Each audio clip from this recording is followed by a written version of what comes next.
They put a burlap sack over her head, tied her wrists with rope, and stood her on a wagon bed in the middle of Laramie like she was livestock.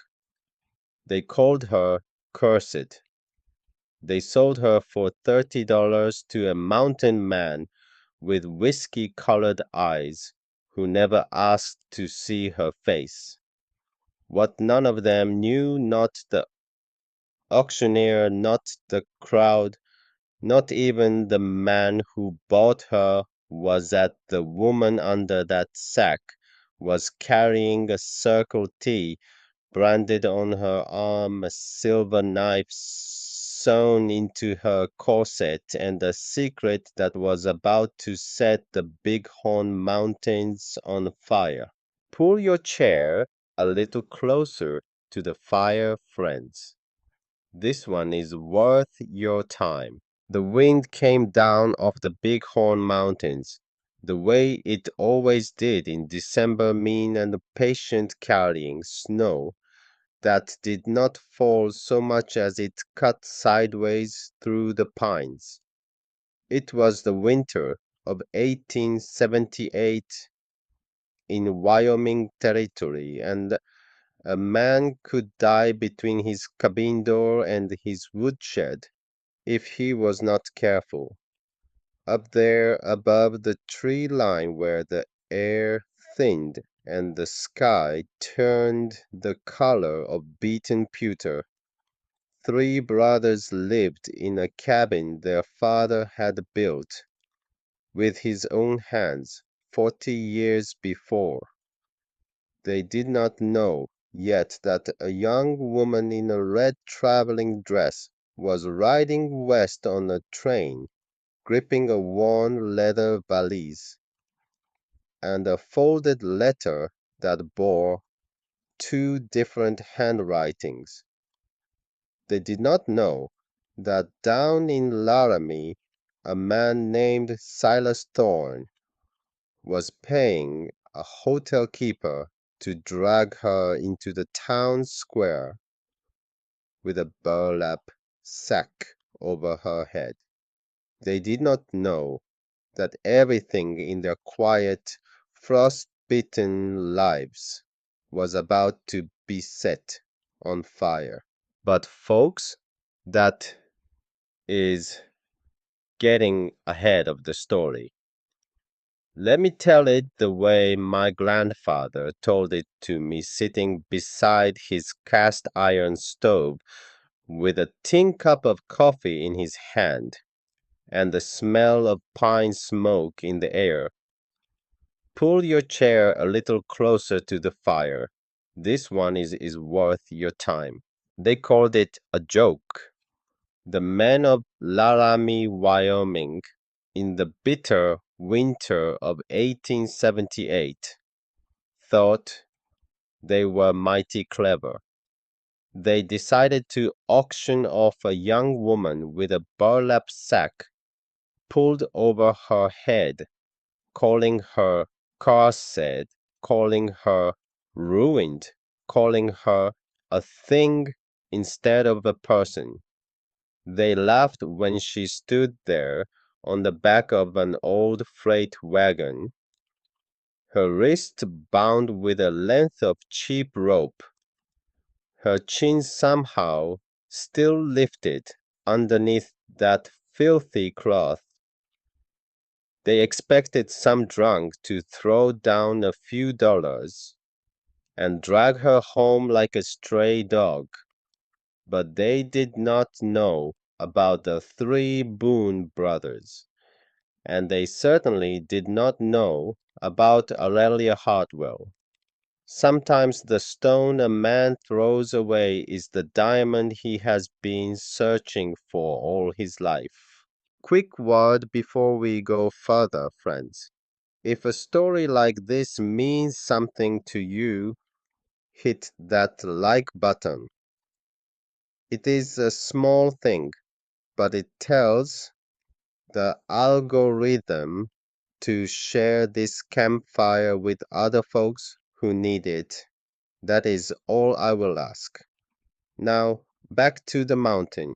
In a cabin 2 days' ride above Laramie, a man named Elias Boone sat at a rough plank table near a stone hearth, mending a pair of buckskin gloves with sinew thread he had pulled from a winter killed elk. He was 33 years old, 6'5", broad through the shoulders, the way men who split wood every day of their lives are broad. His hair was dark chestnut, shot through with sun-bleached strands of caramel. His hands were the kind of hands that told their own story without him having to say a word. There was a long thin scar across the back of his left wrist from a Comanche lance at Adobe Walls. There was a burn mark on his right palm from the day he taught himself blacksmithing alone in his father's old forge. His knuckles were thick and crooked from honest work and from one bad fight he did not like to talk about. He set the gloves aside and lifted a tin cup of black coffee. His hand shook just a little. It was not fear. Elias Boone had stopped being afraid of most things a long time ago. It was memory. The memory of January last year, the winter of 1877, when the fever came down on him hard and fast like a falling tree. Holden and Thaddeus had been gone 3 days, south walking a trap line along the Tongue River, and there was no way to send word, no way to even crawl out of his bunk to feed the stove. He had laid there, with his teeth chattering and his vision swimming, watching the firelight die down to embers and then to nothing, watching the water in the bucket beside his bed grow a skin of ice and then thicken into a solid block. 10 days. He had laid there for 10 days alone, and when he finally came back to himself, the cabin was so cold that his breath had frozen on the inside of the window glass in feather patterns. He had survived only because the Lord saw fit to keep him and because Boone men were built out of something stubborn that did not give in easy. He could not do another winter like that. A man should not die alone in the snow with no one to know it but the wind. He looked out the small wavy window. The light was the color of old pewter. The clouds were piling up against the eastern peaks. Snow was coming, real snow, the kind that buried fence posts and sealed the passes for weeks. He set the cup down very carefully so the brothers would not see the tremor. Now, I want you to understand something watching tonight. That feeling Elias Boone had, that quiet dread of dying alone with no one to mark his passing, that is a feeling a lot of men know and do not say out loud. It is the feeling that opens this story. Hold on to it, because in a few minutes a young woman 3,000 miles away is going to write a letter that will answer that fear in a way Elias Boone cannot yet imagine. The cabin door banged open, and a wall of cold rolled in. Holden Boone stomped the snow off his boots on the iron grate his father had set into the threshold 30 years earlier. He was 31 years old, the middle brother, 2 years younger than Elias, and built almost identically, except for the easy half smile that never quite left the corner of his mouth. He carried a brace of snow hares slung over his shoulder and a folded square of newsprint in his hand. Behind him came Thaddeus, the youngest at 28, slighter than his brothers, his cheeks red from the cold, a leather-bound book pressed under his arm the way another man might press a rifle. Walt Whitman, Leaves of Grass, a volume he had carried up from Cheyenne the previous spring and read until the binding cracked. Brother, Holden said, dropping the hairs onto the table beside Elias's coffee. I have got an idea, and before you start yelling, hear me out. Elias did not look up. I have known you since the day Mama brought you home from the midwife's bed. Every time you have started a sentence with that exact phrase, somebody has ended up bleeding. Thaddeus laughed quietly. Holden ignored him and unfolded the newsprint and slid it across the planks. It was a clipping from the Boston Globe 3 months old, the edges soft from being folded and refolded in his coat pocket. Across the top in heavy black type were the words, Brides Wanted. Below it, a column of small advertisements, each one a man somewhere in the territories asking for a woman to come west and share his life. We posted one, Holden said. Thad and I, 3 months back, through the Cheyenne post office. Used your name on it because nobody knows the Boone brothers like they know Elias Boone. Elias set down the sinew thread very slowly. He looked up. His eyes were the color of warm whiskey caught in afternoon light, but right now they had gone hard and flat as river stones. You did what? We posted an advertisement, Thaddeus said quietly, stepping forward so his older brother could not pretend he was not in the room. For a wife, for one of us, or maybe for the cabin, however Buddy wants to read it. We did not tell you because we knew you would say no. I would have said worse than no. That is why we did not tell you. Elias pushed himself up from the bench.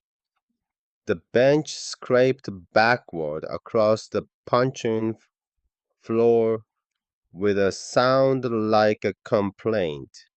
He was head and shoulders taller than Thaddeus and a hand taller than Holden, and when he stood like that full height, the cabin seemed smaller for it. After Mama died, we made a promise, the three of us, by her grave on the south slope. No women in this house, not because we hate them, Lord knows we do not, but because every woman who has ever set foot in this cabin has been buried out of it.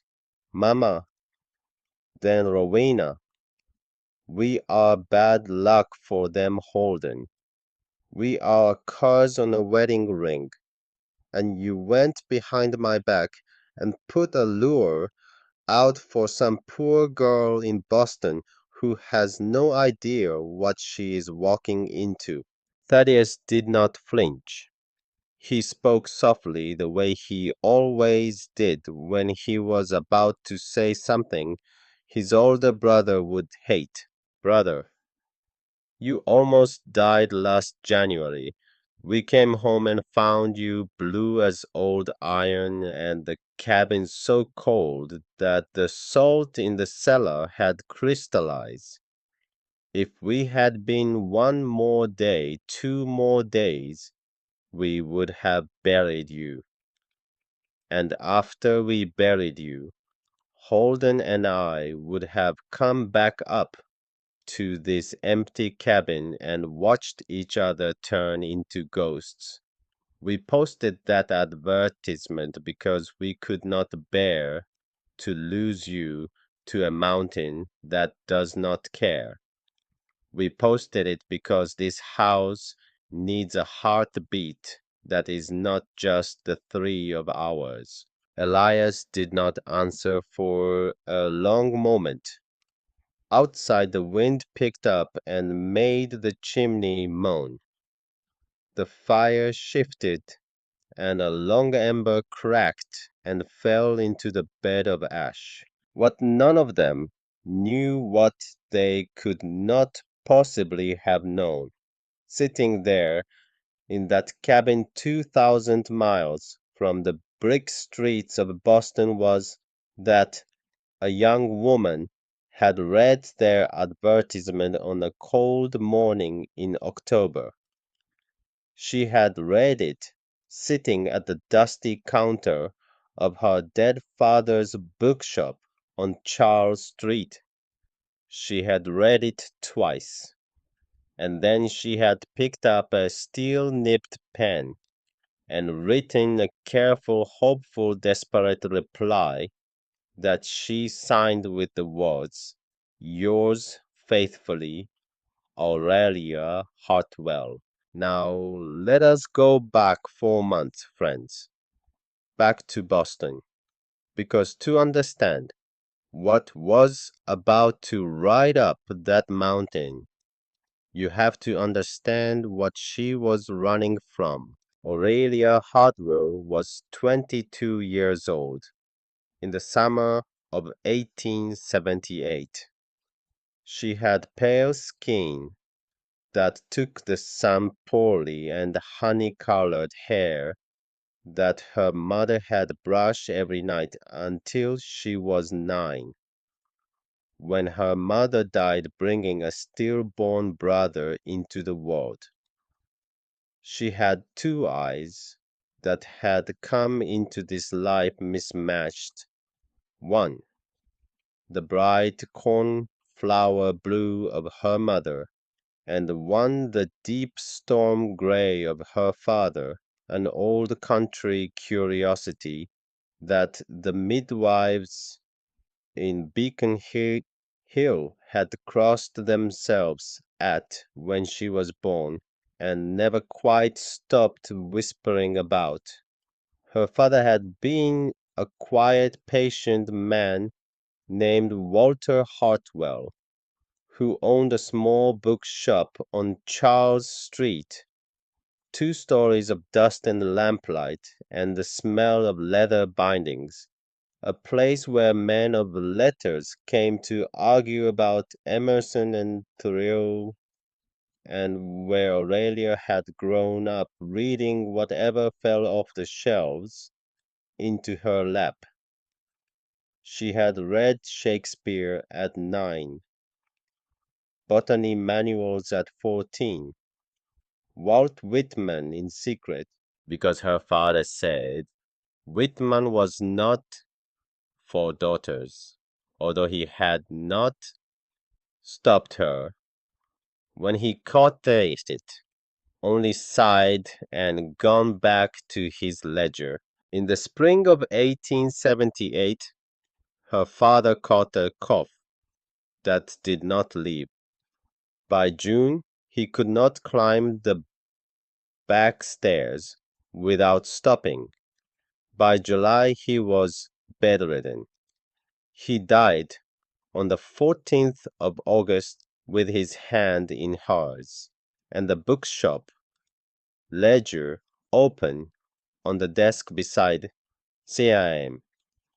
$27 in unpaid bills and three letters from creditors weighted down by his reading spectacles. He had been her whole world. The funeral was small. The bookshop was sold within the week to pay debts, and on the afternoon of the burial, while she was still wearing the black crepe and the lace veil her mother had been buried in 15 years before, her father's brother walked into her parlor. His name was Bartholomew Hartwell. He had not spoken to his brother in 11 years over a matter of money. He owned a brokerage house on State Street and wore a watch chain heavy enough to anchor a small boat. He sat down in her father's reading chair without being asked, and he laid a folded paper on the small table between them, and he said, "Aurelia, I have come to discuss your future." A week later he came back. This time he was not alone. The man with him was tall and broad, dressed in a black wool coat lined with marten fur, his beard trimmed close, his pale eyes the color of cold creek water. He was 38 years old, and he stood in her parlor as if he already owned it, which in a sense he soon would. His name was Silas Thorne. He owned cattle on the western plains of Wyoming Territory, the largest spread in the valley below Laramie, and he had come east to settle a debt and to take a wife back with him on the same trip. "Aurelia," her uncle said, "this is Mr. Thorne. He is going to be your husband. Mr. Thorne has very kindly settled the outstanding obligations against your late father's shop in the amount of $200, in exchange for which he is taking you home to Wyoming." She stood up. She did not raise her voice because raising her voice was not how Hartwell women had been raised to fight. "Uncle Bartholomew, I have not consented to any such thing." Silas Thorne smiled. It was a small smile, a private one, the kind a man gives a horse he has just bought. "Your consent is not a relevant matter, Miss Hartwell. Your uncle is your legal guardian as of your father's death. He has accepted my offer. The wedding will be performed in Cheyenne the day we arrive, and then you will come up to my ranch, and you will be Mrs. Thorne, and that will be the end of this conversation forever." She looked at her uncle. He would not meet her eyes. That night she sat alone in her father's empty bookshop, and she made a list of every plant in the New England Botanical Compendium that could be eaten safely raw, and every plant that could not. She sewed a small leather sheath into the lining of her corset, and into that sheath she slipped a silver folding knife her father had given her on her 16th birthday for cutting pages out of bound proofs.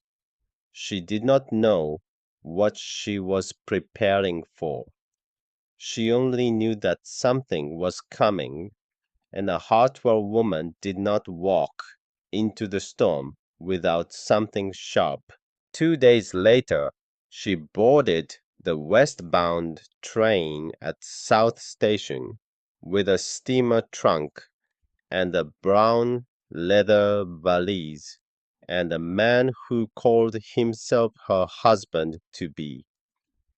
The wedding in Cheyenne was performed by a circuit preacher who did not look at her face. By supper time that same evening, she was in a buckboard wagon rolling north toward the Wyoming Valley, and Silas Thorne had not yet touched her, and she had begun very quietly to plan. For 4 months she was the lady of the Thorne Ranch. She kept the kitchen books. She mended his shirts. She sat at the long table at the head of the parlor and ate venison, and she smiled at his foreman, and she did not let her hands shake when Silas walked into a room. He had not yet in the language of the law, and the church made her his wife in the way a husband makes a wife. She did not know exactly why. She suspected he was waiting for some private reason of his own, some cruelty he was building up to. She prayed every night for the reason to keep delaying. Then a letter arrived from Boston in mid-October. It was from her oldest girlhood friend, a woman named Eleanora Pratt, asking how Aurelia was settling into her new life. Aurelia had read the letter twice and tucked it into her apron pocket and gone about her afternoon. And that evening Silas Thorne had walked into the kitchen with the letter in his hand. He had taken it from her apron when she was bent over the wood stove. He read the contents aloud in a voice that was very calm and very quiet, and when he had finished, he folded the letter and put it on the table. And he asked her in the same calm, quiet voice who Eleanora Pratt was, and what kind of woman wrote such intimate letters to another woman. She answered. He did not believe her. What happened next happened very quickly.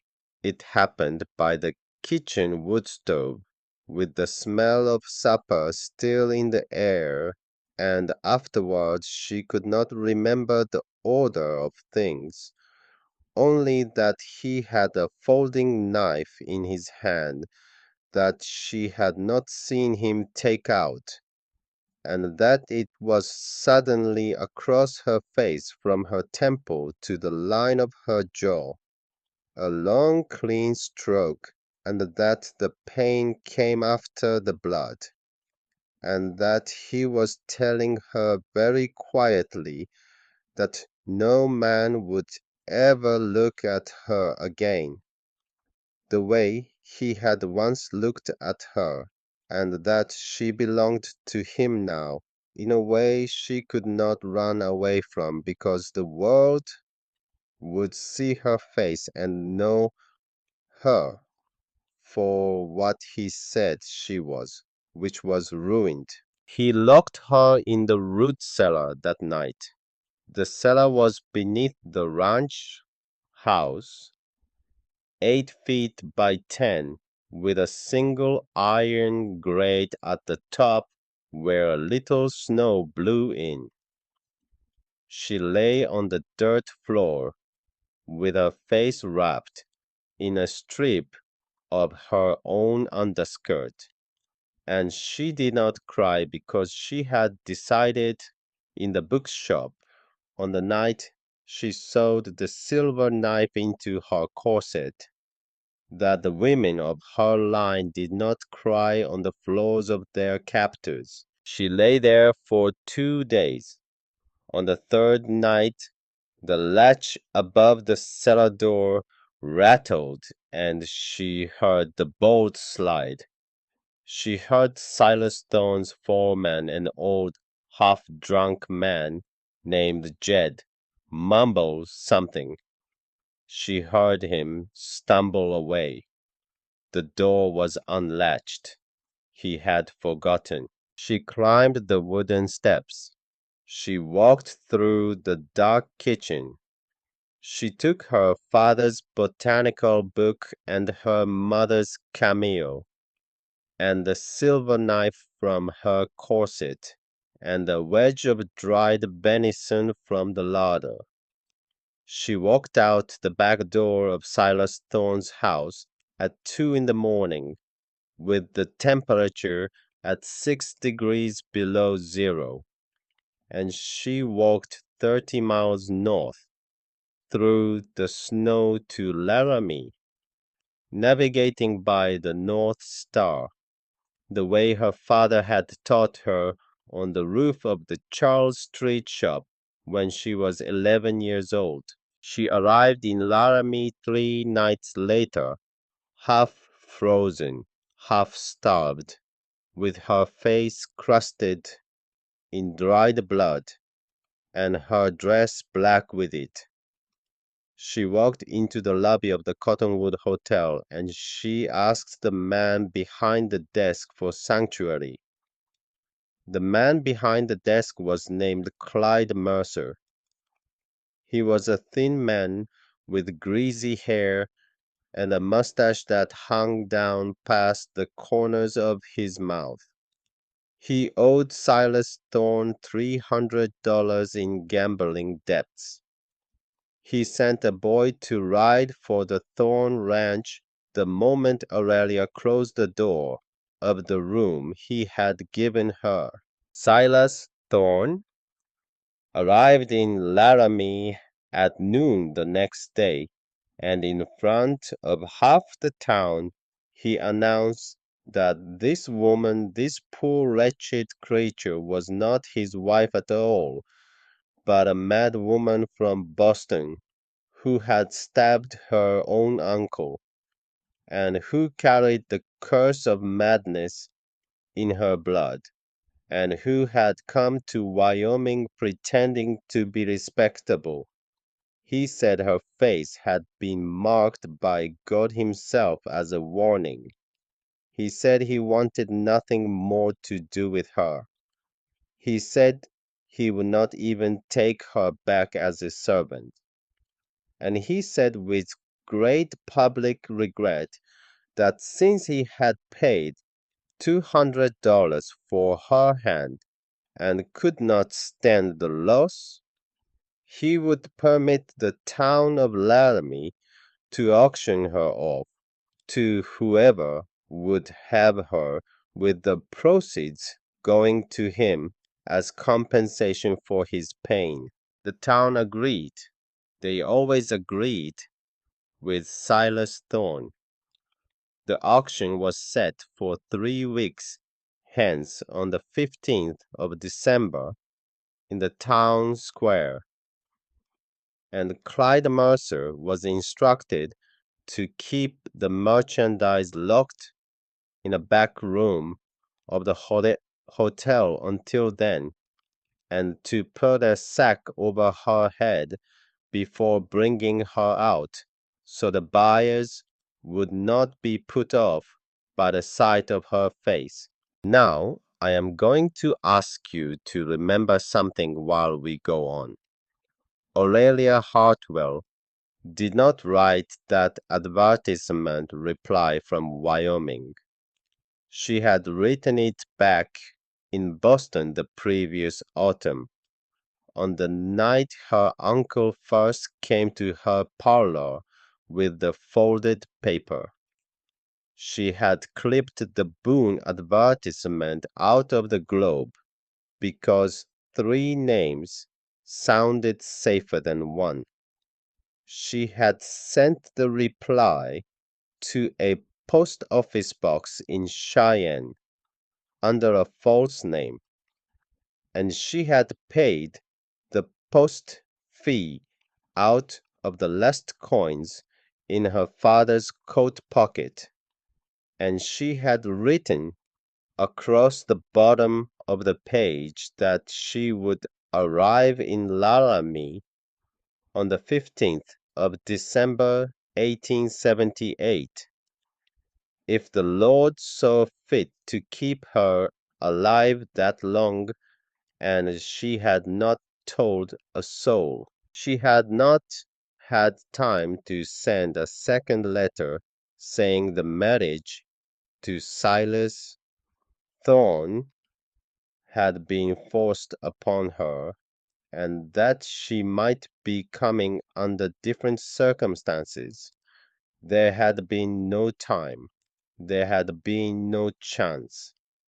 The advertisement reply was 4 months old when it landed in the Boone brothers' cabin, and the woman who had written it had since been beaten and scarred, and locked in a root cellar, and now sat in the back of the Cottonwood Hotel with a sack folded on the chair beside her, waiting to be sold.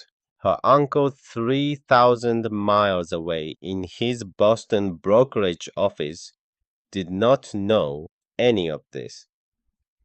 He had pocketed the $200 Silas Thorne had given him, and he had then quietly arranged a second small piece of business with a Wyoming associate, which was that if his niece somehow came to harm out west, the small annuity her father had set aside for her in trust would revert to him as next of kin. It was a tidy arrangement either way. Bartholomew Hartwell was not in his own estimation a cruel man. He was simply a practical one. He did not lose sleep over practical things. Back in the cabin on the mountain, Elias Boone sat at the plank table with the Boston Globe clipping in front of him, and the second letter the trapper had brought up that afternoon, the one written in a hand he did not know, the careful hand of a young woman who had learned penmanship in a Boston schoolroom. He read it twice. The third time he read it slowly aloud so his brothers could hear. To the Boone brothers of Laramie, Wyoming Territory, I have read your advertisement in the Boston Globe. I write to accept your kind offer with the understanding that I am come west of my own free will with no debts to my name and no obligations behind me. I am 22 years old. I am of sound mind and good character. I read 3 languages. I have nursed my dying father, and I am not afraid of the work of a household. I will arrive at Laramie on the 15th of December of this year. I trust to the Lord and to your honor for whatever follows. Yours faithfully, Aurelia Hartwell. The cabin was very quiet. December 15th, Holden said. That is the day after tomorrow.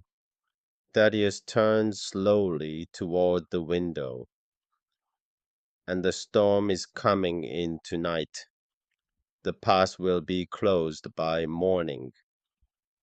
Elias folded the letter very carefully along the lines she had folded it. He set it on the table beside the globe clipping. He looked at the fire for a long time. Then he stood up and walked to the wall and lifted his bare fur coat down from its peg. I am going down to Laramie. Holden grinned. Thaddeus did not. You are going to send her back, Thaddeus said.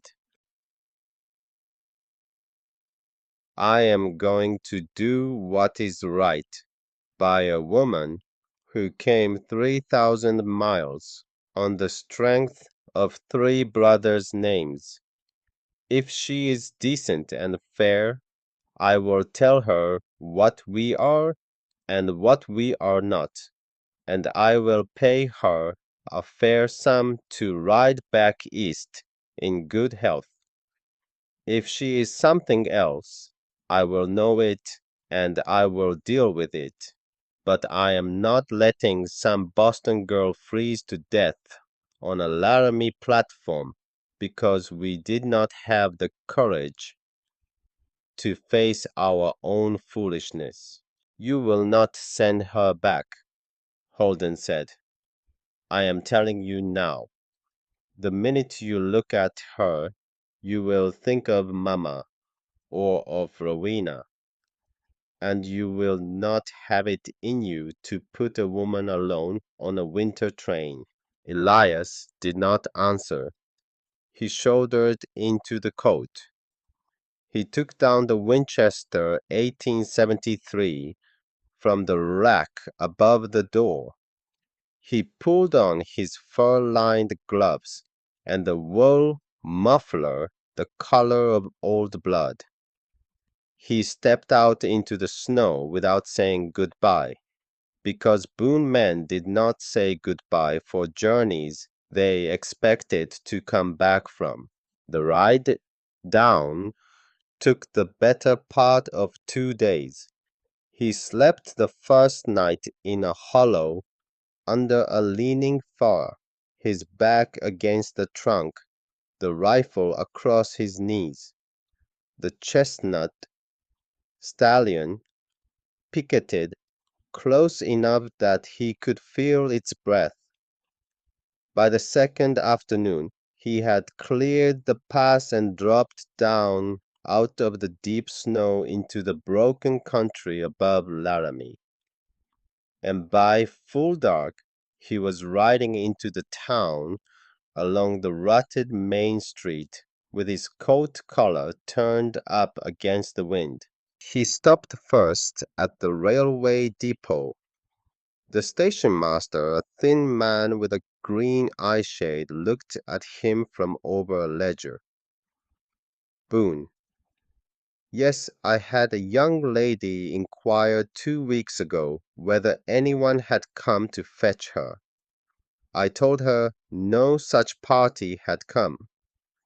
She was put up at the Cottonwood by Mr. Mercer on Mr. Thorne's instruction, as I understand it. Elias's whiskey-colored eyes went still. Mercer and Thorne. The station master looked at his ledger and would not look up again. Elias walked out of the depot. The town square was 3 blocks east, a flat patch of frozen mud, surrounded by a saloon, a livery, a dry goods, the Cottonwood Hotel, and a small white clapboard church with a tilted bell. He could hear the noise of a crowd before he turned the last corner. He could hear Clyde Mercer's voice bouncing off the false fronts of the buildings, sing-song and theatrical, the voice of a man working a sale. He came around the corner of the dry goods, and he stopped in the middle of the town square on the bed of an old freight wagon turned sideways. For a stage, a young woman was standing. Her wrists were tied in front of her with cheap rope. Her hair was hidden. Her face was hidden. Her shoulders were hidden. All of her was hidden under a coarse burlap sack that had been pulled down over her head and tucked into the high collar of her dress. The dress itself was deep crimson red wool, traveling weight fitted at the waist, the hem dragged through with mud and old snow. There was a small black cameo brooch at the throat. The cuffs were edged in fine black lace. She was not bent. She was not crouched. She was not sobbing. Her shoulders were set square, and her chin, even underneath that filthy cloth, was raised. She was standing the way a woman stands when she has decided that the men around her will not see her break, no matter what they do. Clyde Mercer was on the wagon bed beside her, holding a paper in one hand and gesturing with the other. $5, gentlemen, only $5. A strong back, good teeth, 22 years of age, speaks English, reads even if anyone here values that. Yes, she has a small disfigurement, but I assure you, the sack stays on at no extra charge. You can put her to work in the kitchen and never trouble yourself with the sight of her. A few drunks laughed. A woman in a fur stole turned her face away. Somewhere in the back of the crowd, leaning against the porch post of the Cottonwood Hotel with his arms folded across his marten-lined coat and a small private smile on his face, stood Silas Thorne. He was watching the auction the way a man watches a play he has written himself. $5, called the sodbuster from the front rank, his face red with whiskey. $7, called another. I need a girl to scrub floors. $7 and she is mine. 10, called a third. A freighter in a buffalo coat. $10 Mercer, and I will not even ask to see her face. Elias Boone stepped out from the corner of the dry goods. He walked across the frozen mud of the square. He walked through the crowd, and the crowd opened for him without quite knowing why. The way crowd opens for a tall man in a heavy coat, with a Winchester slung across his back and a particular kind of stillness in his eyes. He stopped in front of the wagon bed. $30. The square went quiet. Even the wind seemed to drop. Clyde Mercer's mouth fell open. He looked from Elias to Silas Thorne on the porch and back again. 30, Mercer said.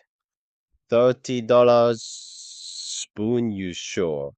You have not even seen her. I am buying her work, not her face. $30. On the porch of the Cottonwood, Silas Thorne uncrossed his arms. The small private smile was gone. Boone, Thorne called across the square. His voice carried easily in the cold air. This is no concern of yours. The woman is mine in law. I am simply recouping my expense. Elias did not turn his head. He spoke straight ahead to Mercer, but his voice was meant for the porch. She is standing on a public auction block in a public square, Thorn. Anyone with $30 in his pocket has business here, and I have $30. He pulled a small leather pouch from inside his coat and tossed it onto the wagon bed at Mercer's feet. The coins inside it made a heavy, honest sound against the boards. Sold, Mercer said weakly.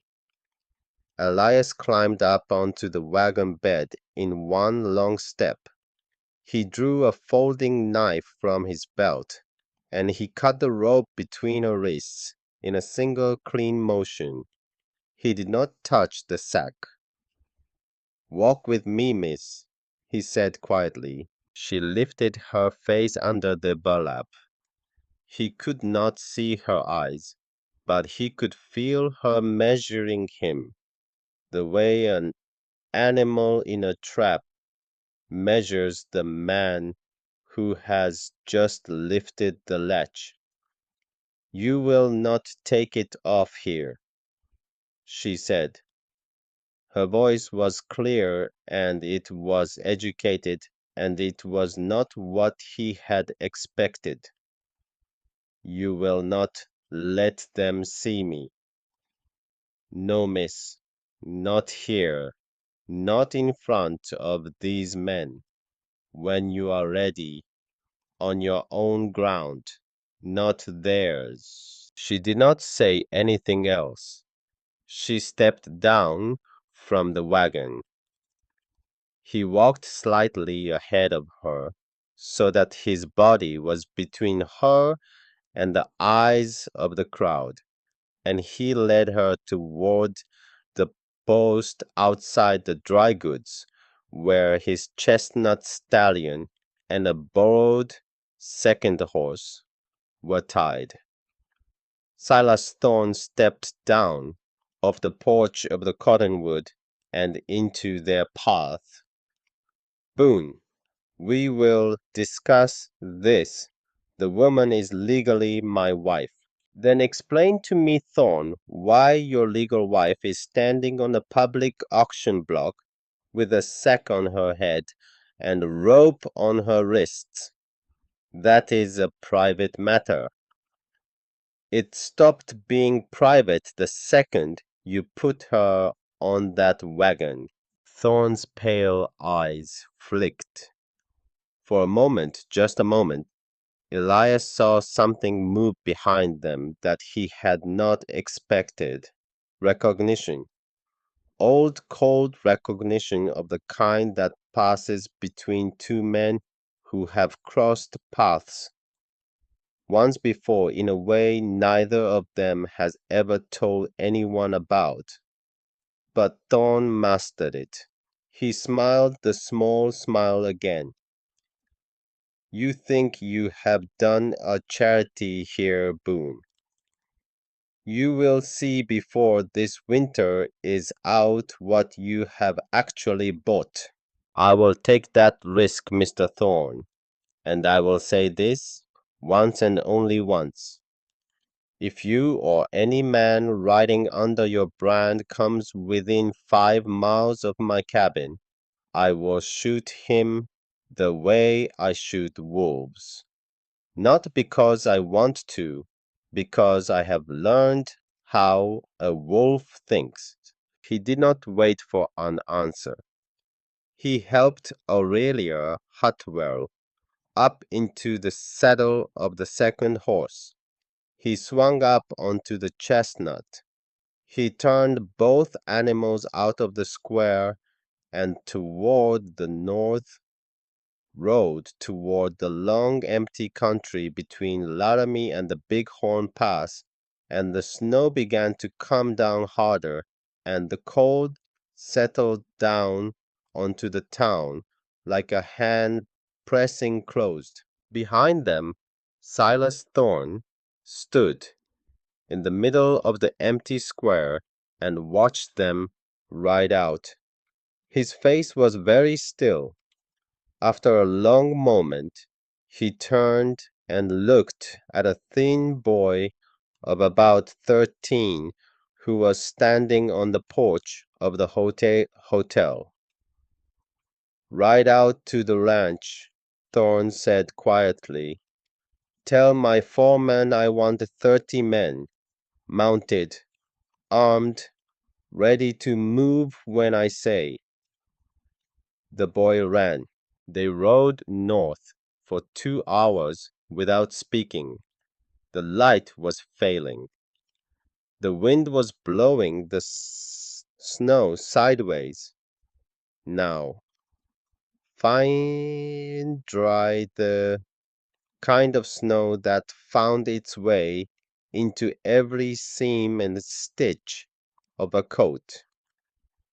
Aurelia sat the second horse, the way a woman sits who has not been on a horse much in her life, but who is too proud to ask the man ahead of her to slow down. Eventually, Elias did slow down. He angled off the road into a stand of black pines, into a hollow he knew from 20 winters of riding this country. There was a shallow rock overhang on the lee side. He swung down. He helped her down. He hobbled the horses and built a small, careful fire of pine pitch and the dry needles, and when it caught, a few thicker sticks of split fir from his saddle pack. The fire bloomed yellow in the rock hollow. He sat down on the far side of it from her on a flat stone, and he did not look at her directly. Miss Hartwell, we have a long way to ride yet. You can take it off now if you want to. There is no one here but me and the horses do not care. She did not move for a long time. He thought she might refuse. He thought she might simply ride the rest of the way to his cabin under that sack, and that would be her right, and he would not press her on it. Then her gloved hands rose slowly, and she pulled the burlap up over her head and let it fall behind her into the snow. The fire was between them.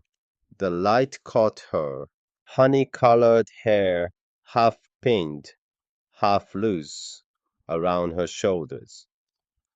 A face shaped like a heart, narrow at the chin, broad at the cheekbones, one eye the bright corn flower blue of her mother's people, one eye the deep storm gray of her father's.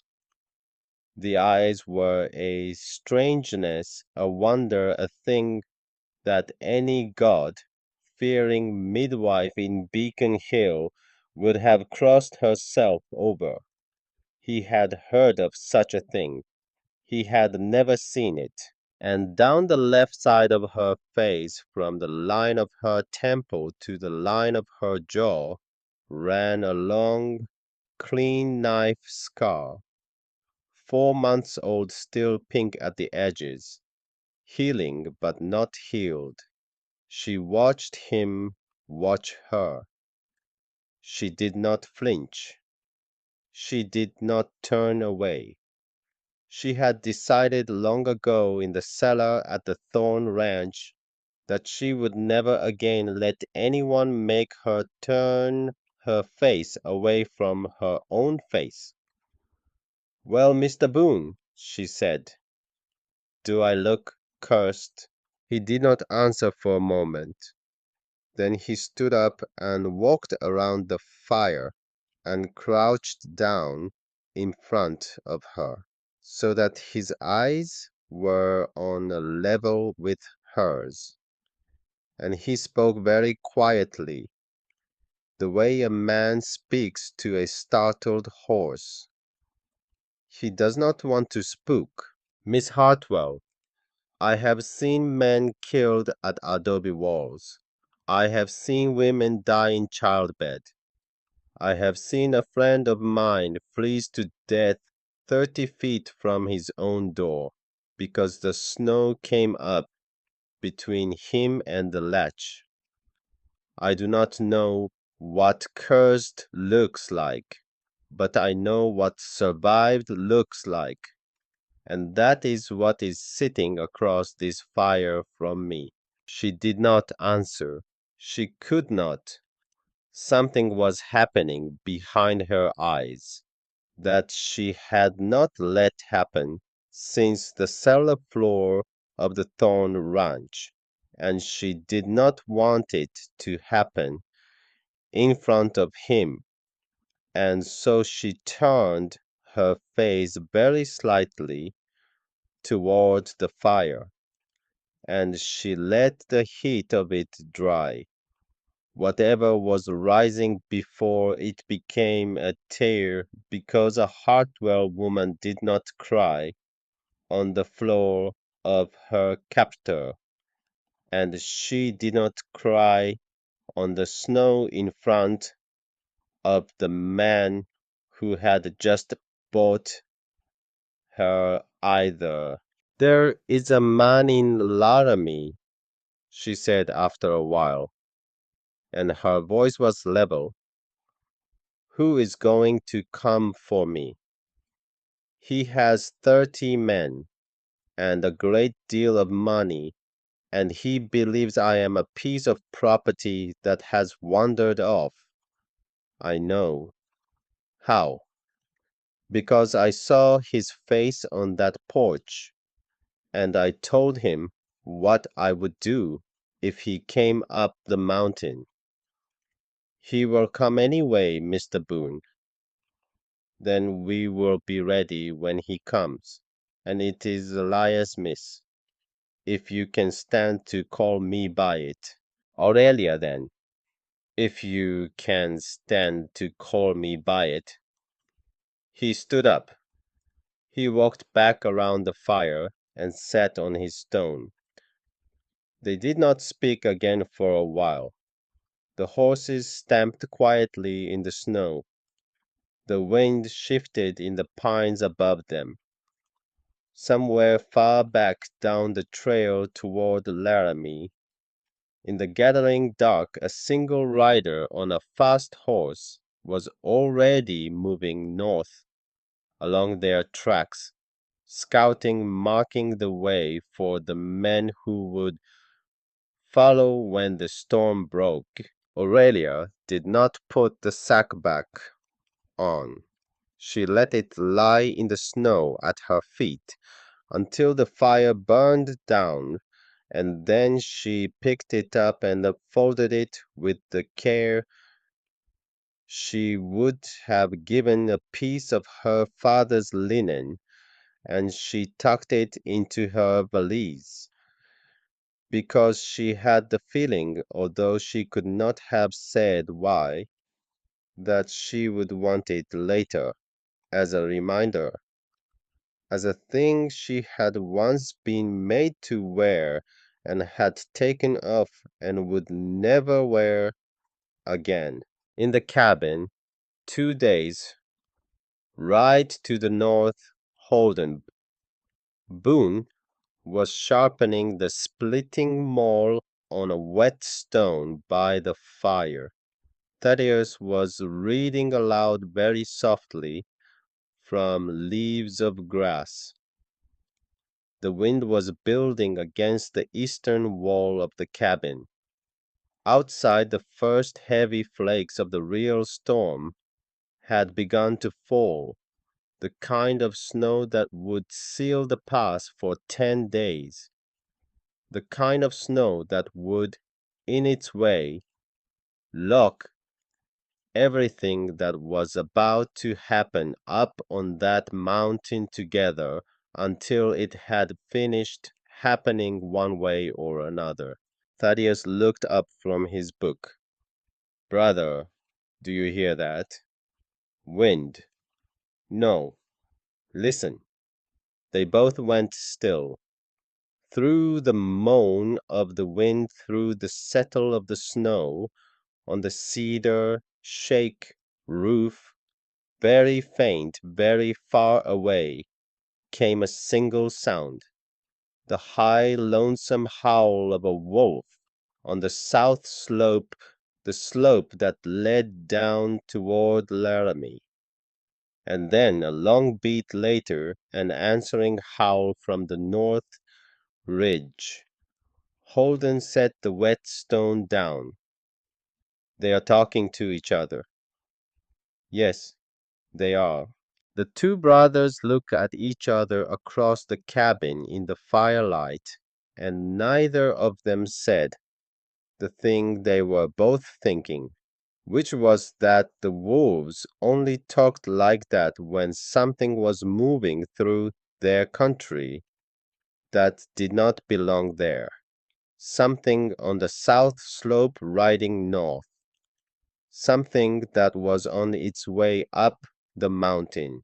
The storm broke over the Big Horn Mountains on the third night of their ride, and it broke the way storms break in that country all at once and without warning. One moment Elias Boone was leading the chestnut stallion up a switchback through the pines with Aurelia on the second horse behind him. The next moment the sky simply opened, and the snow came down so thick that he could not see the rump of his own horse, and the temperature dropped 20 degrees in the span of a Hail Mary. He had been worried about this. He had been pushing them both hard for 2 days on a route he would normally have taken in 3. He had been right to push. He turned in the saddle and called back over his shoulder, his voice almost lost in the wind. Aurelia, stay close on me. Do not let the horse drift. If you cannot see my back, call out. I see you, she called back. Her voice was thin, but it was steady. Keep going. He kept going. The trail rose. The trail fell. The trail crossed a small frozen creek where the chestnut went through ice up to its hocks, and Elias had to dismount in waist-deep snow and hand lead them across, one at a time, his bare hand on the bridle, because gloves did not let him feel the bit. By full dark they had crested the last ridge. By the time he saw the yellow square of the cabin window through the blowing snow, his beard was a solid mask of ice, and Aurelia had stopped answering when he called back to her. He came up to the cabin door, and he hammered on it once with the flat of his fist.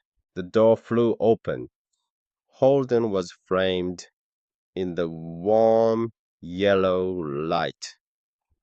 The splitting maul still in his hand from the woodpile he had been walking when he heard the horses. Thaddeus was right behind him. They saw their oldest brother, and they saw the second horse, and they saw the small figure slumped over the saddle with her hands locked into the mane, and Holden dropped the maul and came out into the snow without a coat. Get her down, carefully. Her hands are frozen to the leather.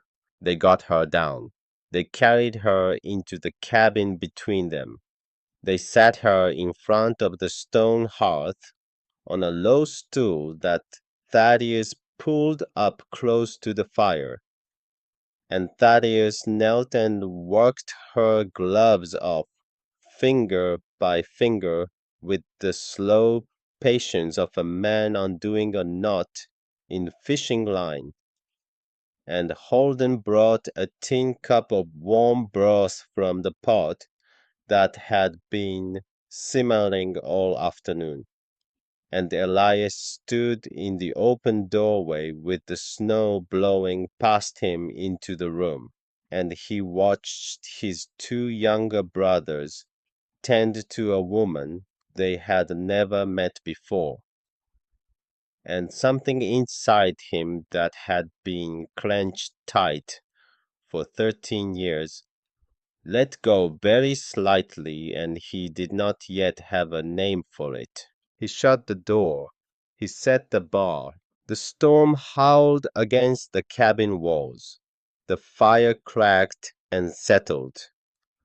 Aurelia sat on the stool with her hands wrapped around the tin cup, the steam rising into her face, and she let her good cornflower eye close, and the storm gray one half closed, and her hair, half pinned and half fallen, caught the firelight and turned gold along the edges.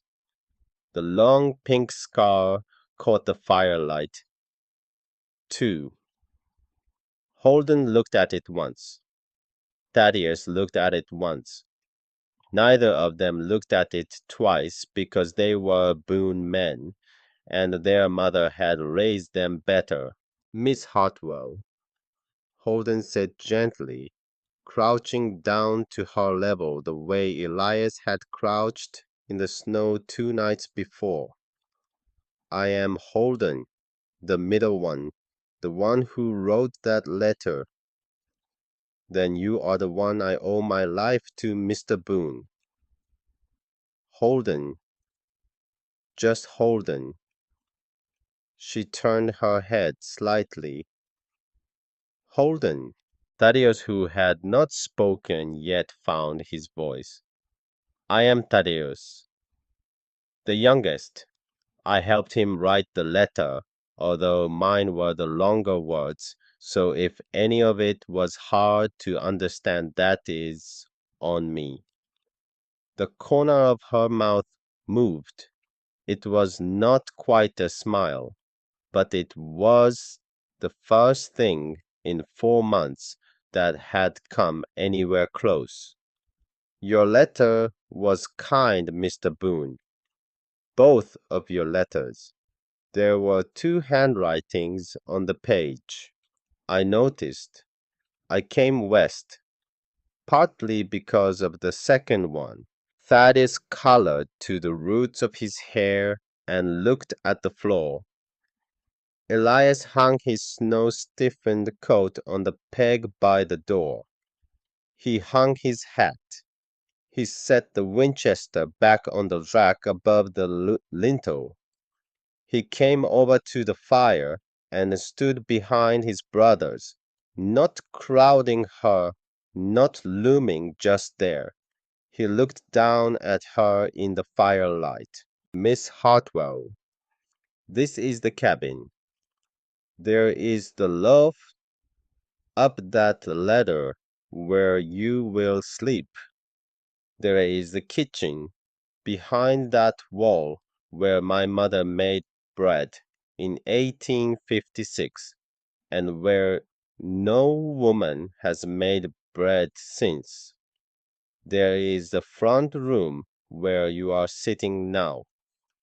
There is the porch where I will sit tonight with my rifle across my knees because Silas Thorne is coming and we will not be caught flat.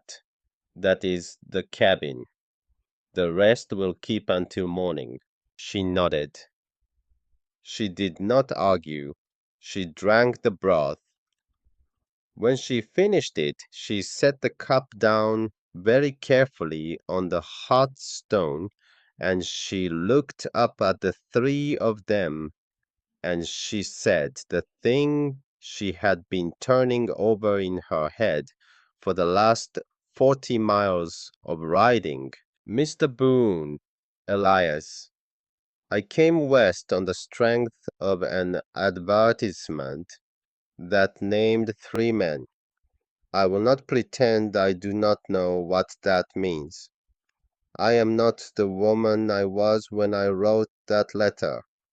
I have a husband by Wyoming law, who I did not consent to marry, and I have a face I did not have in October, and I have a price on my head that I did not have in November.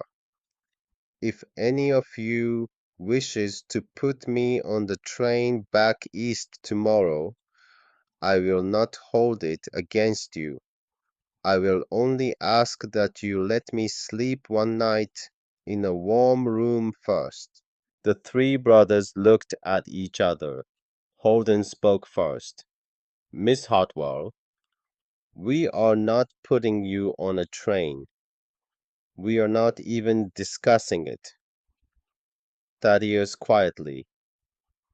No, ma'am, we are not. Elias laughed, his deep voice low and even. You are home, Aurelia. For tonight, anyway. The rest will keep until morning. She did not cry.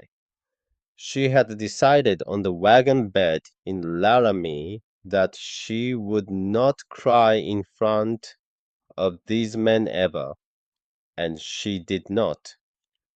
But she closed her storm gray eye for a long moment, and when she opened it again, the firelight in it was a little wet, and the Thaddeus Boone, who had read more poetry than was probably good for a Wyoming mountain man, thought he understood for the first time what Mr. Whitman meant when he wrote about a body containing multitudes. She slept that night in the loft on a thick mattress, stuffed with sweet grass and dried lavender that the brother's mother had laid down 22 years before, and that no one had slept on since.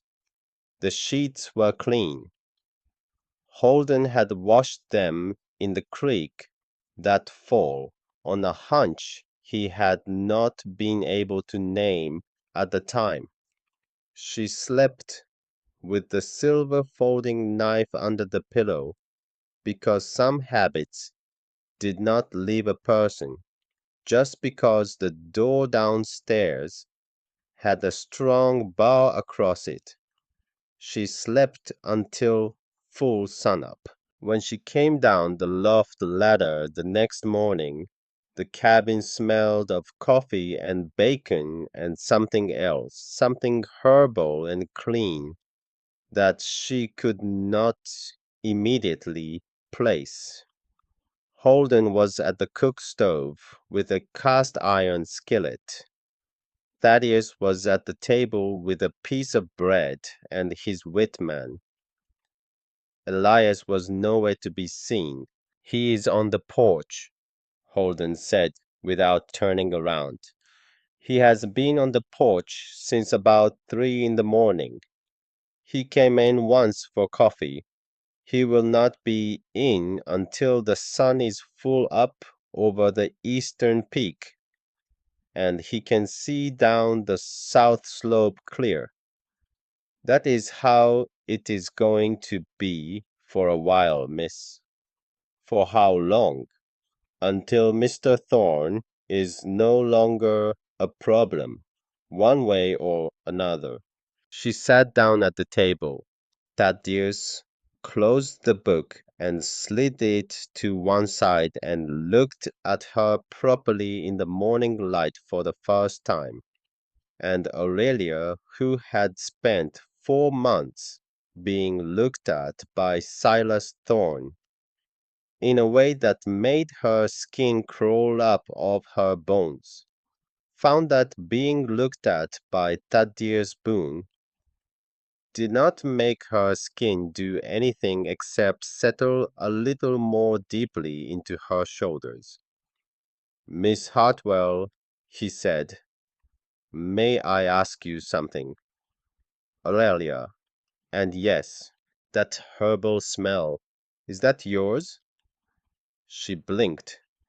Then she looked toward the cook stove, where a small bundle of pale gray-green leaves was tied to a hook beside the spice tin. Sage, she said. Wild sage. I picked some yesterday morning while you were saddling. It grows along the lee side of a south-facing slope where the snow does not cover. I tied it up while we were at the fire. I thought you might use it for the bacon grease. It cuts the heaviness.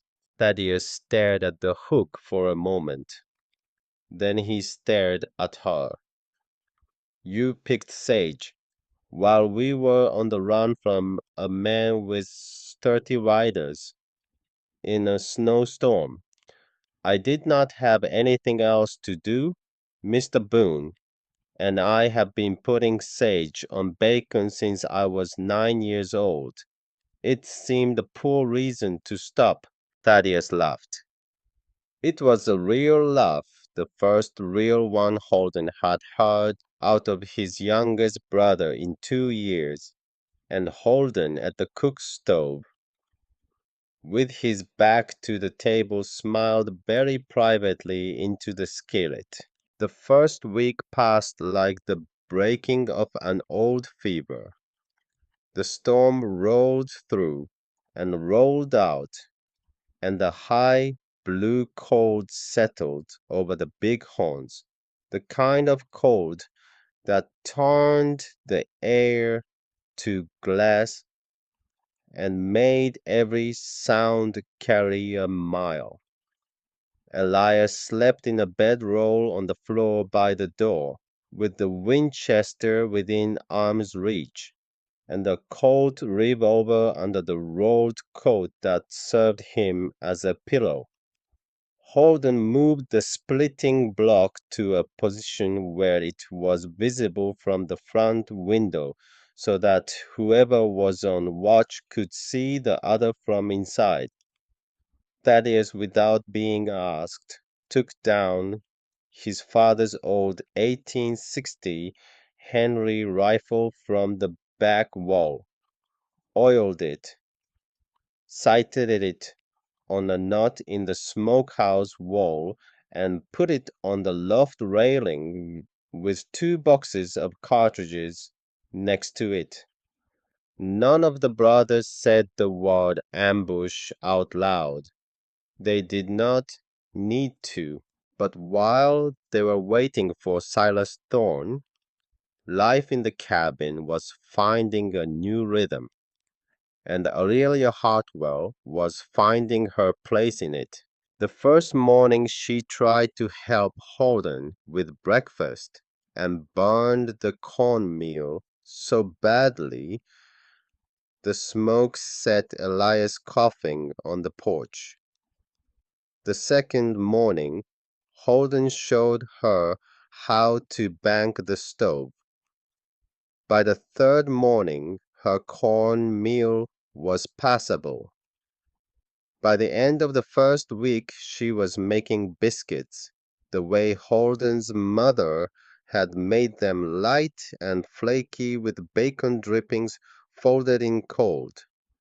And Holden, who had not eaten a biscuit like that since he was 8 years old, ate 4 of them in a row and then went outside and had to stand in the snow for a minute, looking at the eastern peak before he could come back in. She did not know how to dress out a deer. She did not know how to chink a log seam with clay and straw. She did not know how to mend a leather hinge, or how to skin a beaver, or how to read the difference between a cougar track and a big bobcat track. She learned. She learned fast. She had grown as she grown up reading her father's books on whatever subject crossed the threshold of the bookshop, and she carried that reading habit into the cabin the way another woman might have carried a trousseau. Within 10 days, she had read every book in the cabin, which were not many.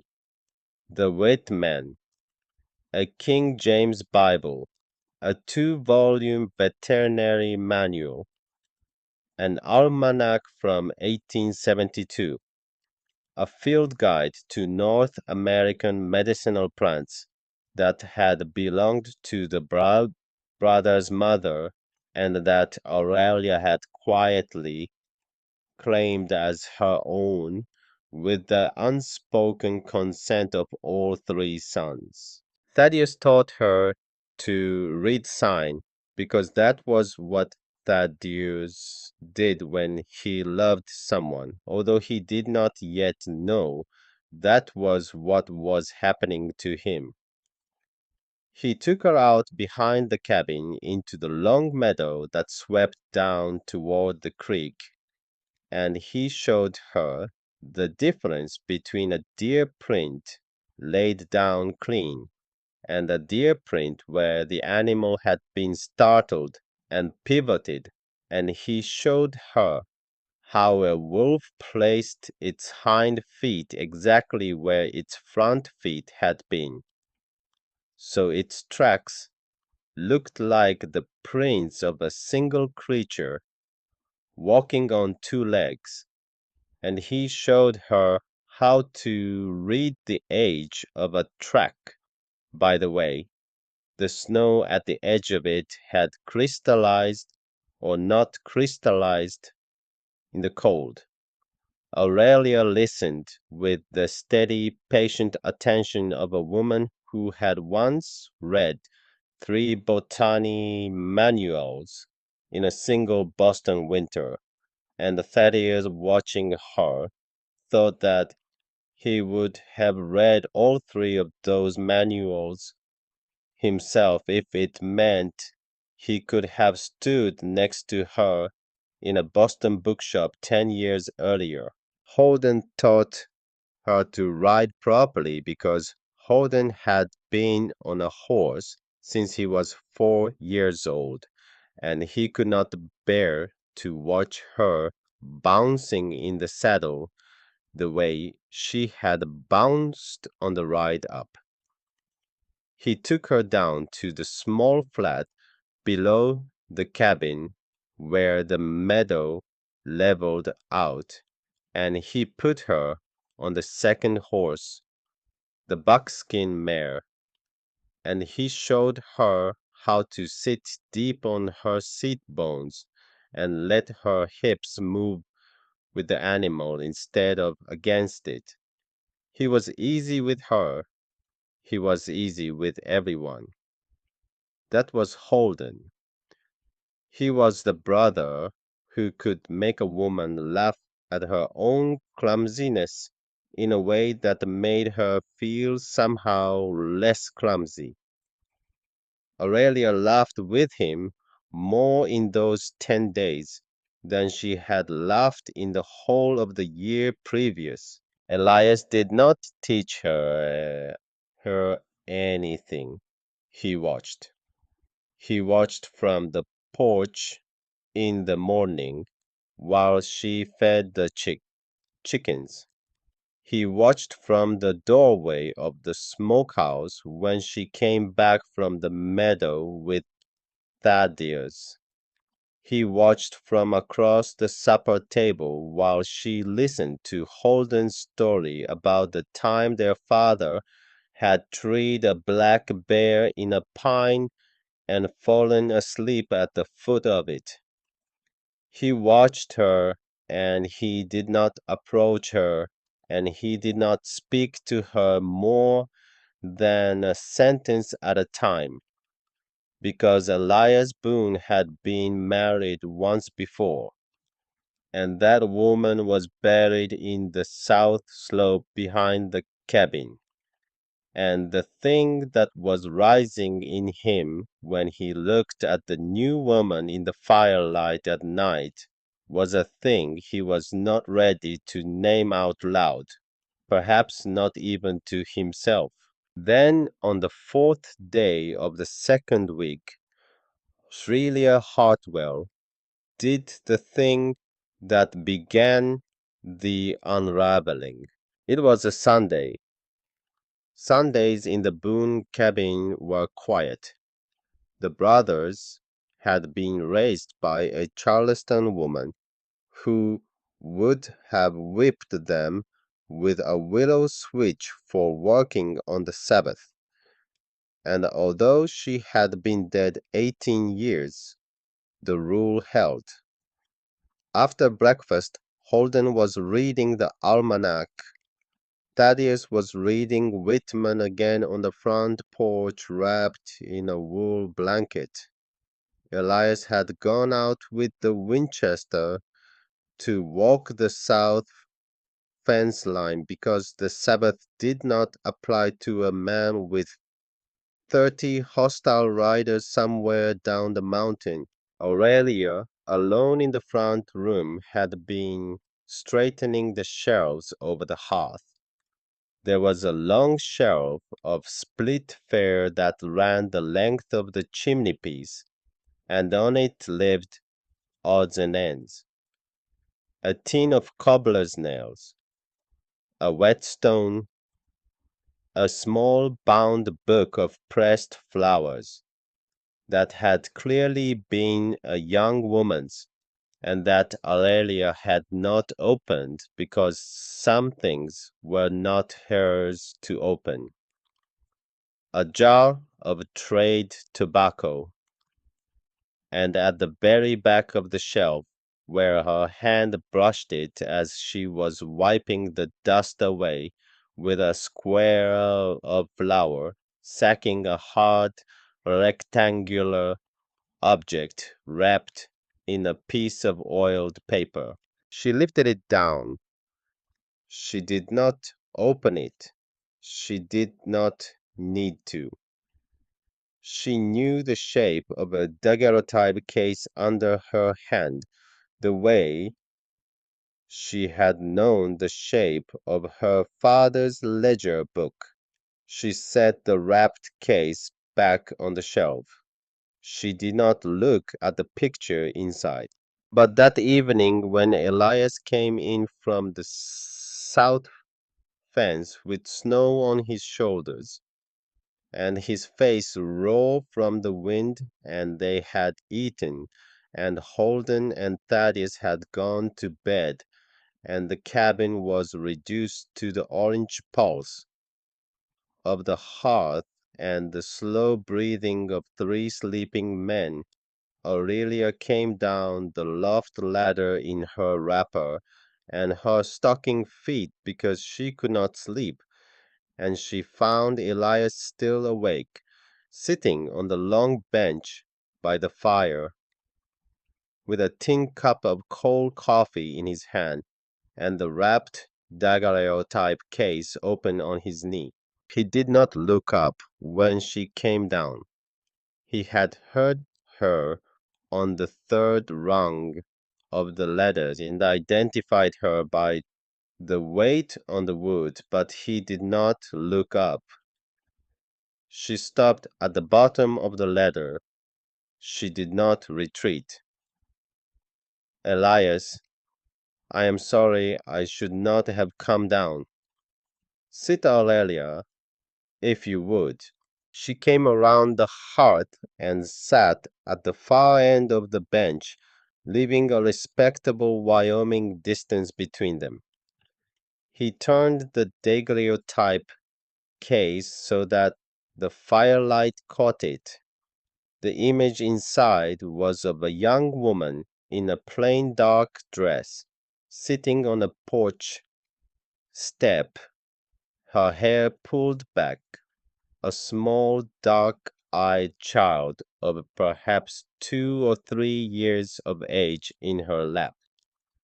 The young woman was not beautiful in the way Boston portraits taught a woman to be beautiful. She was beautiful in the way a homestead morning was beautiful. Her smile was crooked. Her hand on the child's shoulder was square and capable. Her name was Rowena, Elias said. She was Scots-Irish. Her father was a Scotch trapper out of the Hudson's Bay Company who came south in 1848. Her mother was an Ulster girl whose family settled the Ohio Valley. Rowena grew up speaking 3 languages and could shoot a turkey through the eye at 100 yards. We were married in 1872 when I was 27 and she was 24. Aurelia did not interrupt.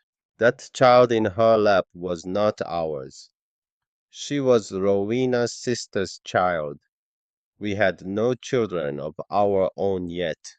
We were going to. We had been married 3 years. He closed the case very gently. In 1875, the Indian Wars broke out hard along the Powder River. I had ridden cavalry as a young man the last 2 years of the Great War between the states, and I knew horses and I knew rifles. I was 30 years old, and I should have known better than to ride out again. But the territorial militia was raising men for the Powder River expedition, and an old captain of mine sent word, and I went. Rowena stayed at our place down in the valley below this mountain. We had not yet come up here. It was a small house, 2 rooms and a sod roof. Her sister and the child were staying with her while I was gone. He took a slow breath. I was gone 6 months. When I came back, the house was burned to the foundations. Rowena was in the dooryard. Her sister and the child were in what had been the kitchen. The story I got from a neighbor was that a band of horse thieves had come through white men, not Cheyenne, not Sioux, although that was what the territorial paper printed. They had stolen a string of horses out of Cheyenne the week before. Rowena had seen them on the road and recognized one of the brands. She was a witness. They came back. They killed her and her sister and the child. They burned the house. They rode west. The fire shifted. A coal rolled out onto the hearthstone, and Elias picked it up with his bare fingers and tossed it back without flinching. I took the brothers up here that fall. I buried our mother properly on the south slope where she had asked to be. I buried Rowena beside her. I made my brothers swear that no woman would set foot in this cabin as long as I drew breath, because every woman who had ever loved a Boone man had been buried out of a Boone house, and I was tired of digging graves on the south slope.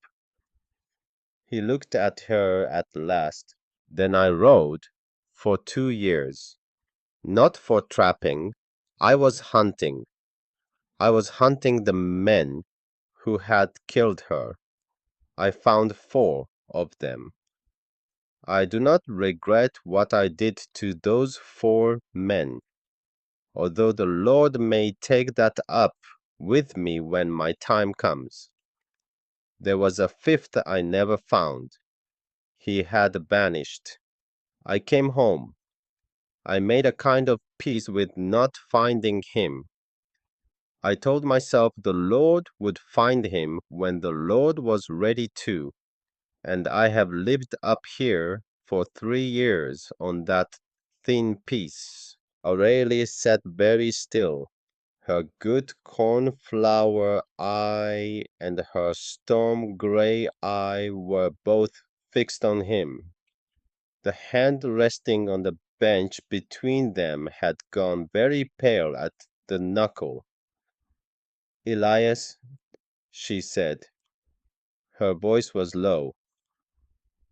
What was the brand? The one she recognized on the stolen horses. He looked at her and something in his face changed. It was a Circle T, burned on the left hindquarter. Why? She did not answer at first. She lifted her right hand. She turned it over. She pulled back the sleeve of her wrapper to the elbow, and on the inside of her forearm, just below the soft skin of her wrist, was a small old burn the size of a thumbnail. The skin had healed, white and slick. The shape of the burn when you looked at it the right way was a circle with a T inside it. He branded me, she said quietly, on my second night at the ranch. He said it was a joke. He said it was so I would always remember whose I was. He used the small iron he kept in the kitchen for marking calves out of the spring round.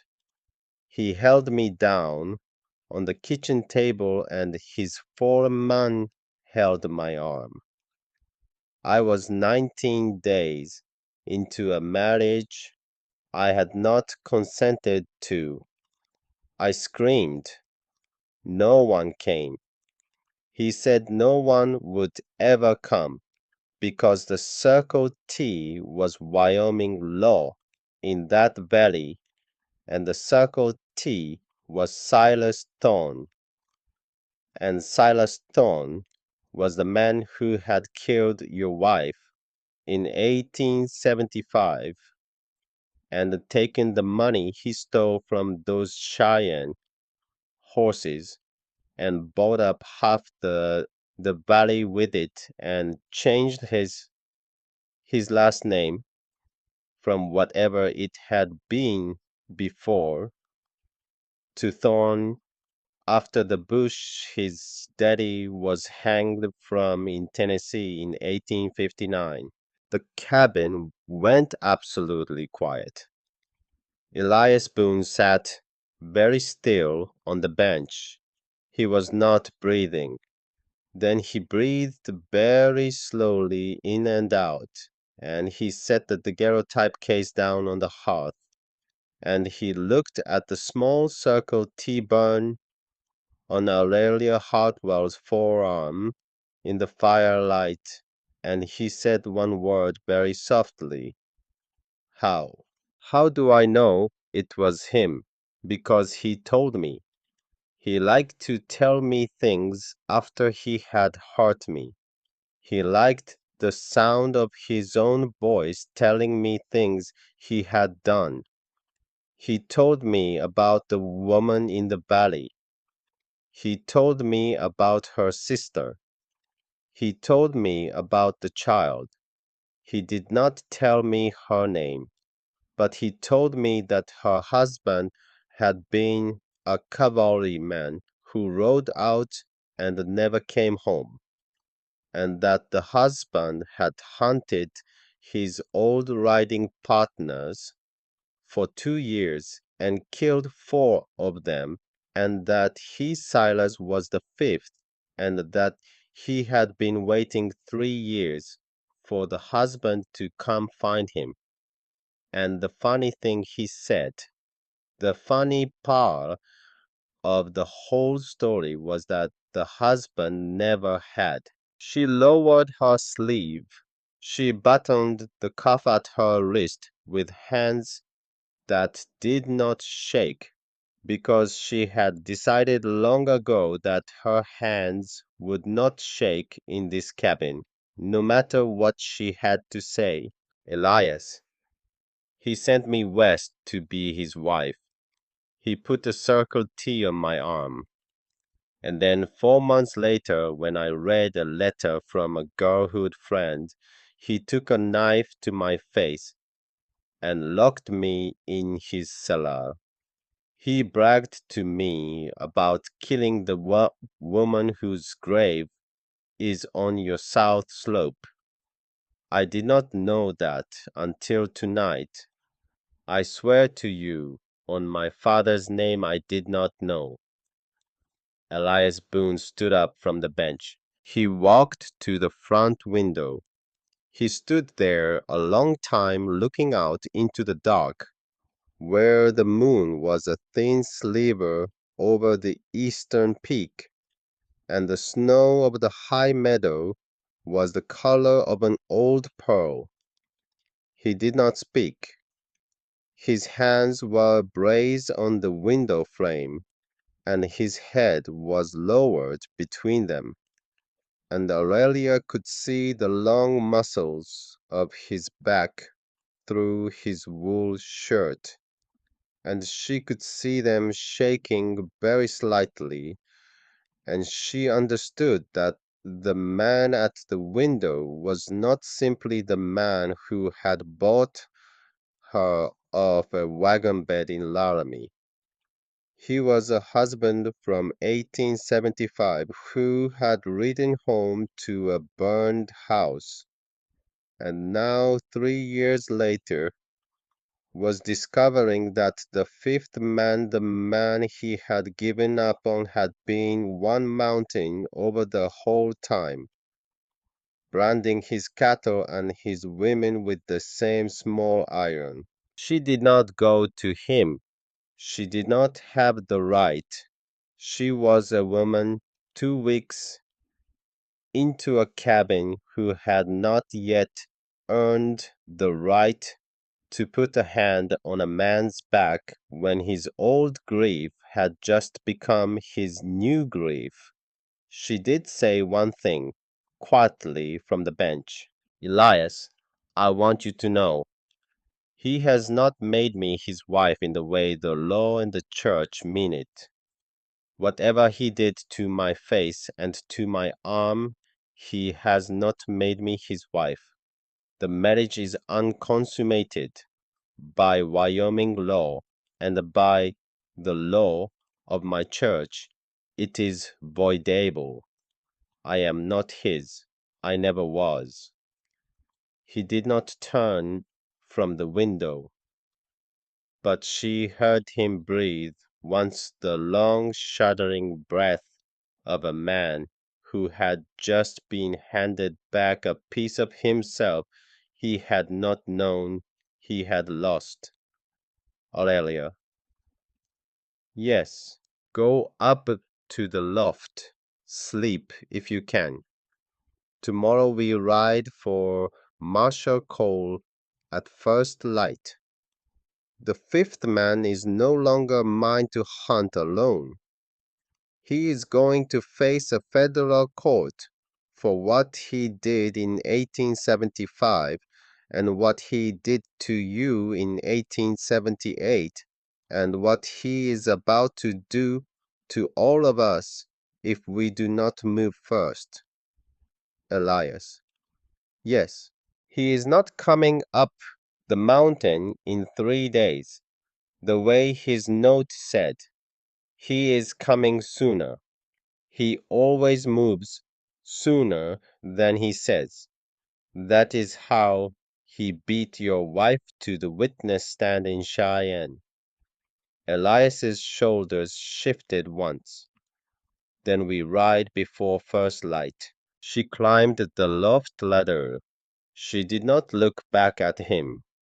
She lay down on the sweet grass thick mattress in the dark, and she put one hand under the pillow on the silver folding knife, and she thought about the burn on her arm and the scar on her face and the daguerreotype case on the hearthstone below, and she thought she should not be able to sleep. She slept inside 2 minutes. She had not slept like that in 4 months.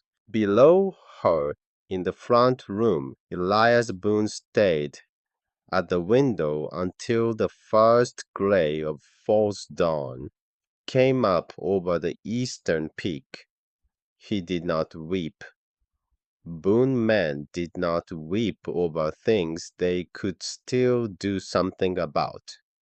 He simply stood at the window with his hands on the frame, and he made a list in his head in the order in which it would have to be done. Wake Holden and the Tadeos. Saddle 3 horses. Leave the buckskin for Aurelia. Ride south by the lower trail, the one Silas would not expect. Stop at the homestead of Marshall Warren Cole, 27 miles down on the Sweetwater Fork. Show him the burn on her arm and the bloody silk Aurelia had taken out of Silas's safe. Federal warrant. Federal posse. Down to Laramie before Silas could move on the cabin. He did not yet know the thing he should have known, the thing he would learn at very high cost in the second hour after dawn, which was that Silas Thorne had not waited 3 days. Silas Thorne had not even waited one. Silas Thorne was already on the south slope, riding hard through the pre-dawn dark, because Silas Thorne had been a horse thief once, and the horse thief did not announce himself. A horse thief came at the dark hour before the gray when the dogs were quiet, and the rifles were leaning in the corner. But for now, the cabin was quiet. The fire was low. 3 brothers were sleeping or pretending to sleep. A young woman with a knife scar and a brand on her arm was sleeping for the first time in 4 months, without dreams. And the wolves on the south slope, who had been talking to each other every night since the auction in Laramie, were no longer talking. They had gone silent. Wolves only went silent for one reason, and that reason was that something larger than they were was moving through their country, and that they had pulled back to let it pass. On the porch of the Cottonwood Hotel, 2 days behind, Clyde Mercer was packing a small leather satchel with everything he could carry, because Clyde Mercer had decided 3 nights ago, looking at Silas Thorne's face across the saloon table, that whatever was coming out of this winter was not going to come out clean, and he intended to be in Cheyenne by the time it did. He was not going to make Cheyenne. He was not even going to make the next sunrise. But Clyde Mercer did not know that yet, and so he packed his satchel with the unhurried care of a man who believed he still had time, while 180 miles to the north, in a quiet cabin 2,000 feet above the timberline, Elias Boone was strapping on his gun belt and walking to the foot of the loft ladder to wake the woman who would, before the next sundown, have to learn how to use a Winchester for the first time in her life. Above the cabin, through the high pines, the first thin pink of true dawn was coming up over the eastern peak, and the air was so cold and so still that a man could hear, if he listened hard, the distant muffled sound of horses moving through deep snow on the south slope, 8 miles down and closing.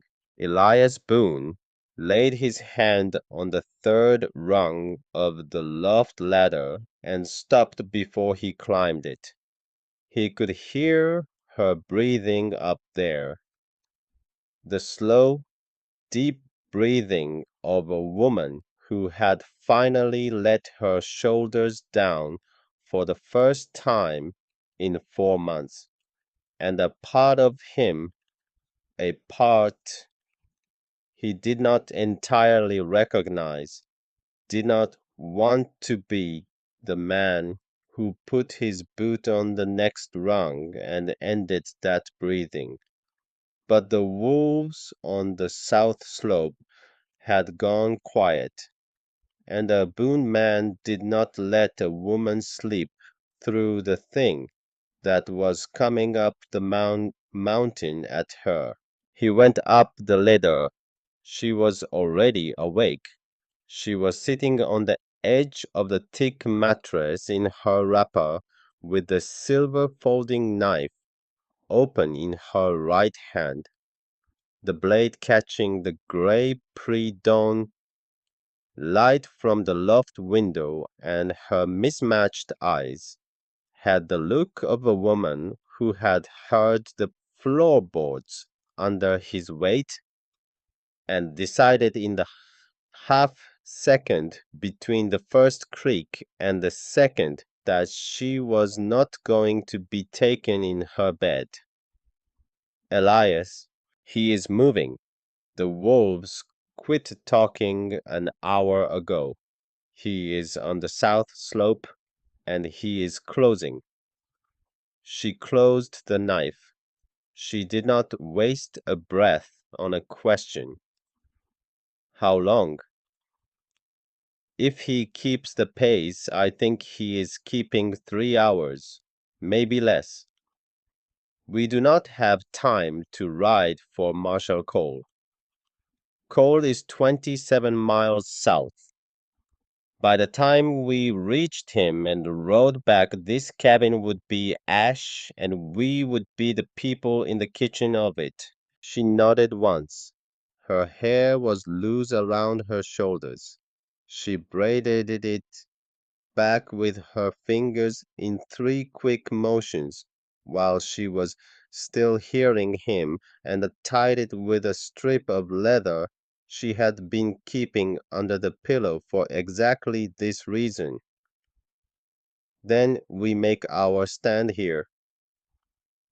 Aurelia, you have never fired a Winchester? Then teach me before he gets here. He almost smiled. He did not have it in him to smile yet, not on this morning, but the muscle of it moved in his jaw the way a smile moves when it is trying. He turned and went back down the ladder. By the time the first true band of pink came up over the eastern peak, the cabin was awake and moving the way a cavalry company moves. 3 brothers and the Boston bookseller's daughter in a rhythm none of them had practiced and all of them understood. Holden barred the back shutters with the iron bars their father had forged in 1856 against exactly this kind of morning. Thaddeus carried his father's old Henry rifle, and 2 boxes of cartridges up to the loft railing, and laid them out in a row, and laid out beside them a third box of cartridges for the Winchester that Aurelia would carry, because Thaddeus had understood the moment Elias spoke her name. At the foot of the ladder that the woman his older brother had brought up, the mountain was not going to be tucked into a corner of the cellar while men did the fighting. Elias took Aurelia out behind the smokehouse, where the snow was packed hard, and the noise of the shots would not carry as far as the south slope. He put the Winchester in her hands. "Stuck against the hollow of your shoulder, not the bone. The soft spot just inside the bone, cheek down, on the comb of the stock, both eyes open. The front sight goes inside the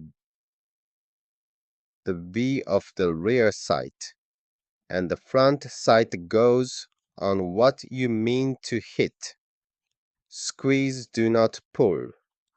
The rifle will tell you when it is going. Do not flinch when it does." She listened the way she had listened to Thaddeus, reading tracks in the meadow with the steady, patient attention of a woman who had once read 3 botany manuals in a single Boston winter. She put the stock against the soft place inside her shoulder. She breathed out. She squeezed. The stump of cottonwood 30 paces off shed a long pale splinter from the spot where she had aimed. Again she levered the rifle. She squeezed. The stump shed another splinter 2 inches from the first. Elias took a breath he had not known he was holding. "Aurelia, my father took me to a shooting range in Worcester when I was 15. He said a Hartwell woman should know how a thing worked, even if she never used it. I have not held a rifle since I was 16. I expected my hands to remember less." "Your hands remember plenty. Once more, then, we go inside and load every weapon in this cabin." She fired one more time. The third splinter came off the stump and lay in the snow alongside the first 2 like teeth. Then she lowered the Winchester and walked back to the cabin, because there was no point in spending more cartridges on a stump when the men they were meant for were 6 miles down the slope and closing. In the cabin, the 4 of them gathered at the long plank table. Elias laid out the situation the way a cavalry sergeant lays out a field plan, simple and clean, and loud enough that no one could pretend later that they had not heard. 25 men on the south slope, maybe more, coming up through the brush. They will hit the south fence between the smokehouse and the woodlot, because that is where the brush gives them cover up to within 50 paces of the cabin door. Holden, you take the front window with the 8 gauge. They will come in close to that door, and you will hold the door. Thaddeus, you take the loft with the Henry. You have the longest line of sight and the longest range. You do not waste a cartridge. every cartridge of yours is a man who does not get to the cabin wall. Aurelia, you take the kitchen window with the Winchester. You cover the woodlot side. If a man rounds the smokehouse, you put him down. Do not warn. Do not call out. Put him down. And you, she said, I will be on the porch. Silas Thorne is going to come through the front. He always does. He does not send another man through the door he means to use because that is who he is. I will be waiting for him. Holden looked across the table. Brother, there are 25 of them. There are 4 of us. The math is not on our side. The math is not on his side either. He has 25 men strung out on a switchback in deep snow with no cover. We have a cabin our father built to stand off Cheyenne War parties in 1856 and a clean line of fire down every side of it. The math depends on who counts it. I am counting. Thaddeus laid his palm flat on the table. There is one more thing. They looked at him. Thaddeus was the youngest. He did not interrupt his oldest brother's plans without cause. He thinks she is alone in the cabin with 3 of us. He does not know she can shoot. He does not know about the silver knife. He does not know what is on her arm. He thinks he is riding up to take a piece of property back. We let him keep thinking that until the second after he cannot. Elias looked at his youngest brother for a long beat. Then he reached across the table and laid his big calloused hand briefly on the back of Thaddeus's slighter one, the way their father had laid his hand on theirs when one of them had said something worth saying. We let him keep thinking that. Yes. The first shot came at 9:15 in the morning. It came not from the south slope where Elias had placed every man, but from the long ridge above the cabin to the northwest, where Silas Thorne, who had been a horse thief, once had sent 5 men around a long way during the night to take the Boone brothers in the back at the same moment he hit them in the front. The 30 riders the boy had carried orders for in Laramie had become 25 on the south slope and 5 on the north ridge, and that division was the second mistake Silas Thorne had made before sunrise. The first shot punched through the kitchen window and shattered the blue enamel coffee pot on the cook stove. The pot was empty. Aurelia, who had been standing behind the kitchen wall, 5 feet from where the bullet entered, did not panic. She did not call out. She set the Winchester on the kitchen sill, sighted on the puff of black powder smoke that hung in the still air above the ridge, 220 paces off.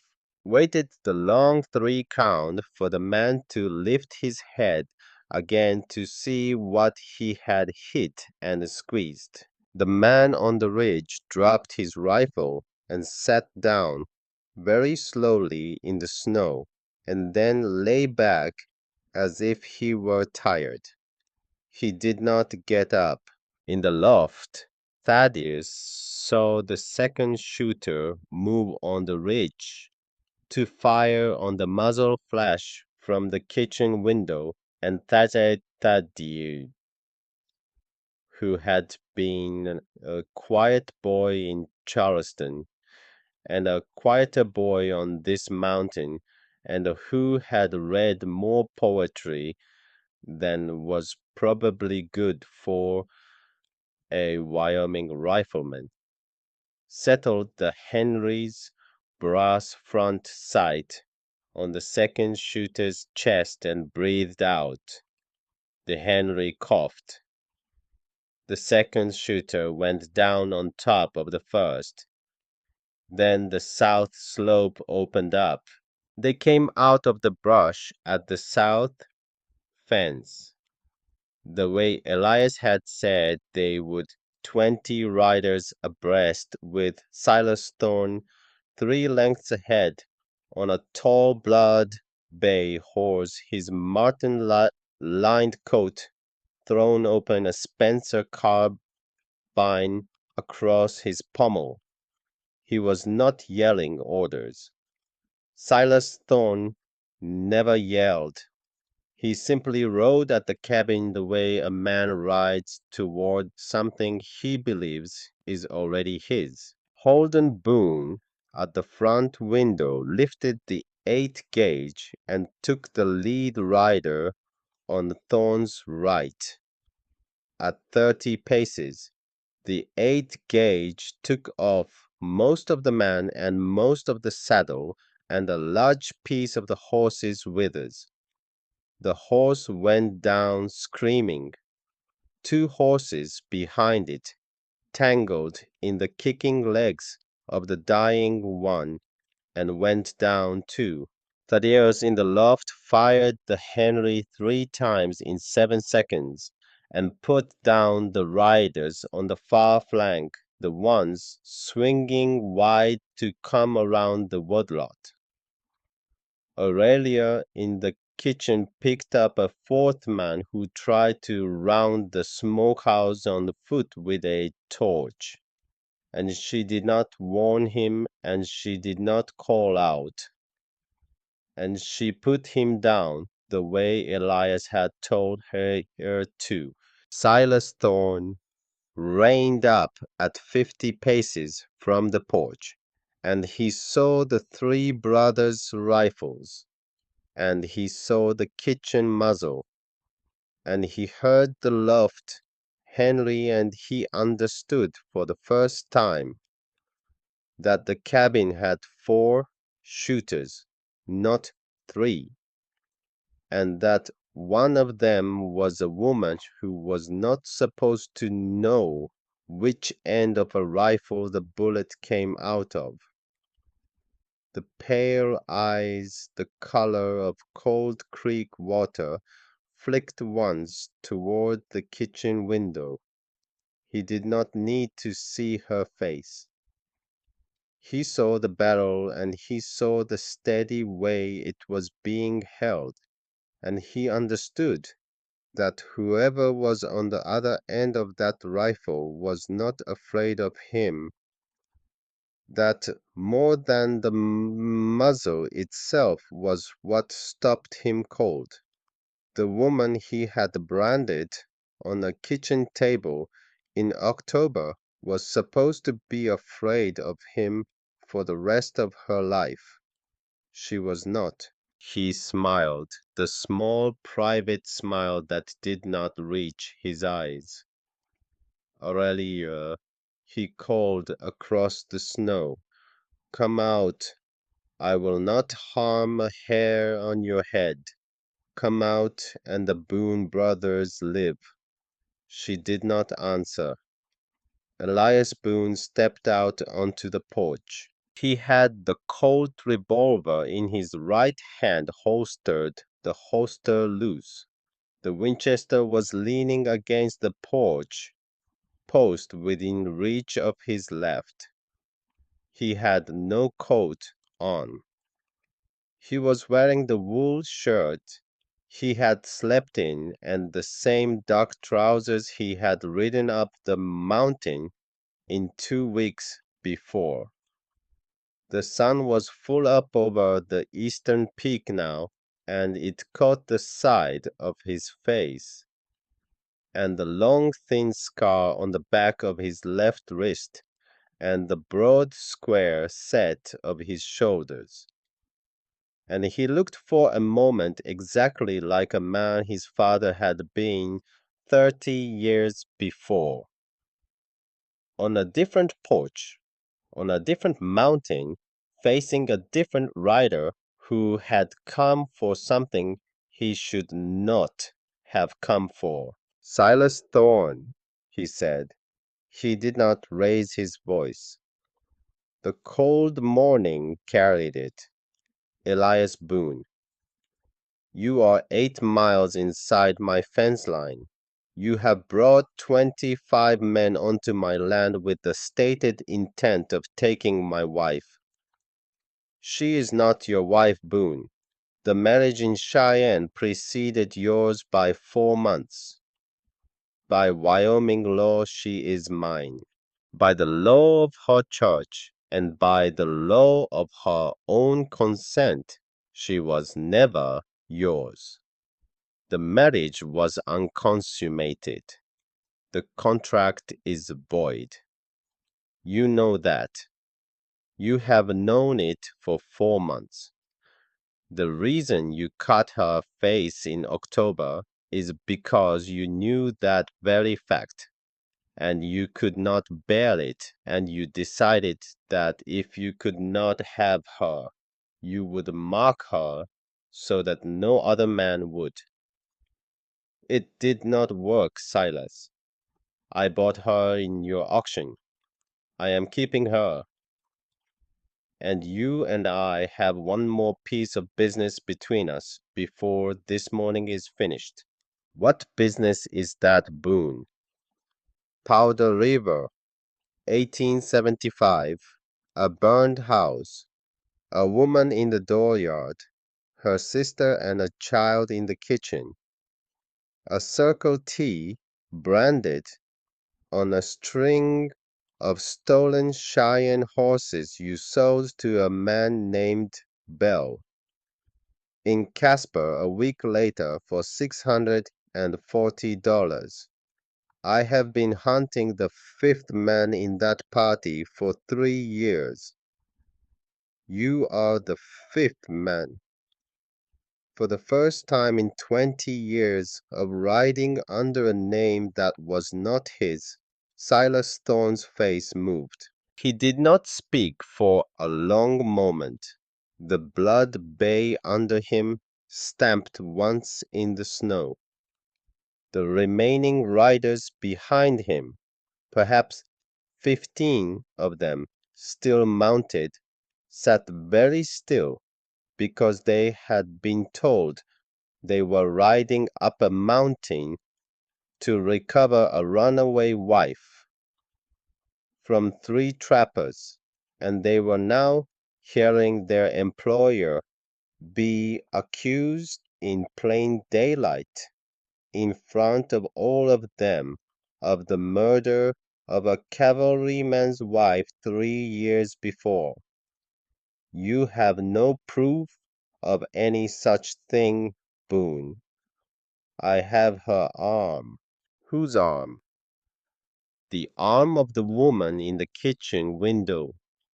She has a Circle T branded on the inside of her right forearm, where you put it on her second night at your ranch.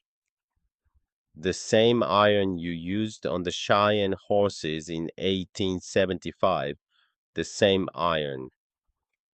I will take her arm to a federal court in Cheyenne, and I will lay it next to the seized stock from the Bell sale, and a federal judge will read the match in 2 minutes. He paused. The sun was on his face. His whiskey-colored eyes did not blink. I also have the silk handkerchief, the one with my wife's blood on it. the one you kept in your safe at the ranch as a souvenir. Aurelia took it the night she walked out of your cellar. It is folded in her valise. I will take that to the same federal court." Silas Thorne lifted the Spencer carbine off his pommel. He did not lift it to fire. He lifted it the way a man lifts a thing he is no longer sure what to do with.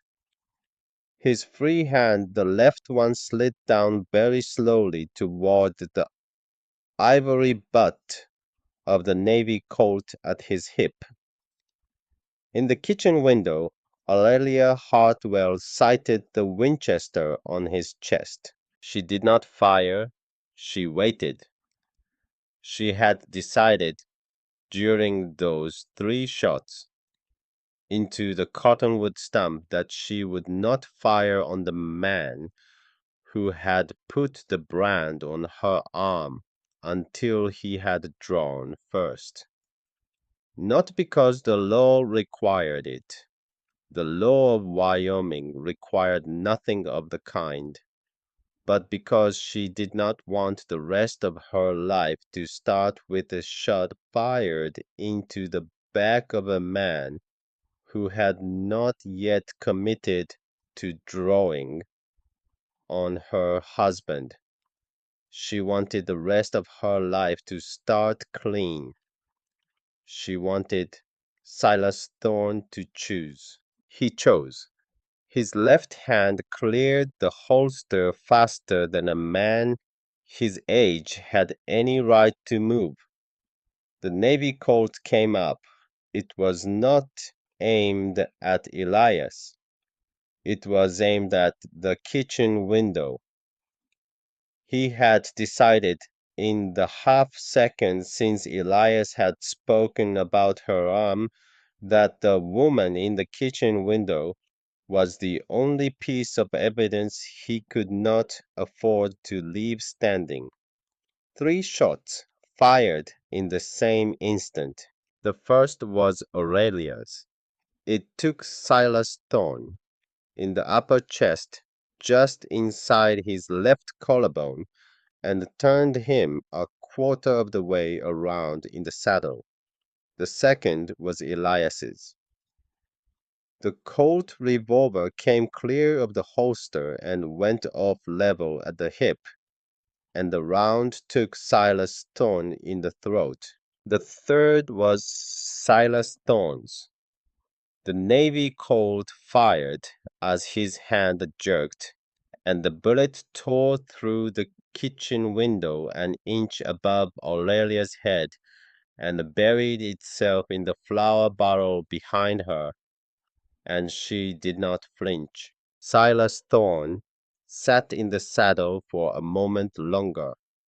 The blood bay stood very still under him the way a horse will stand under a man it knows is no longer giving it instructions.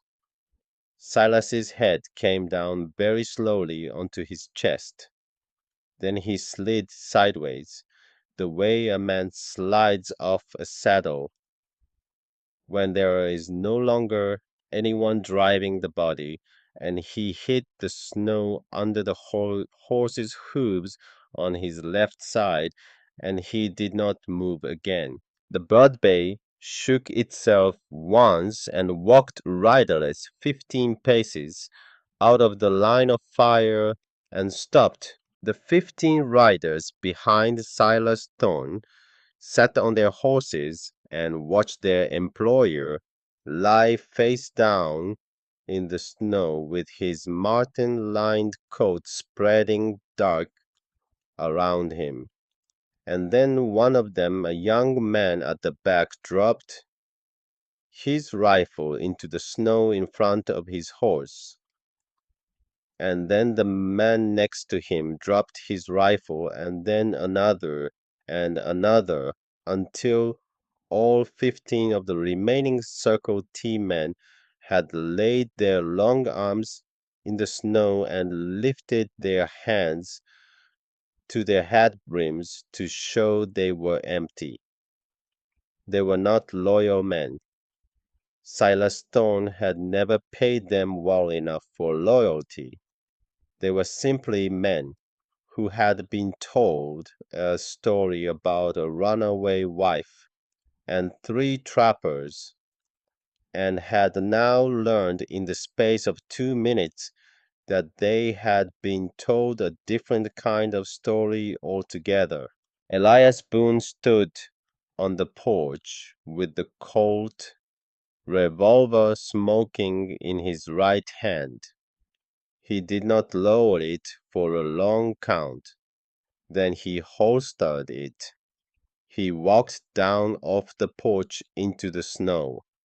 He walked past Silas Thorne's body without looking at it, and he walked to the kitchen window and he stood under it and looked up at the Winchester barrel that was still resting on the sill. Aurelia, I am here, Elias. Come out, please. The morning is over. She came out.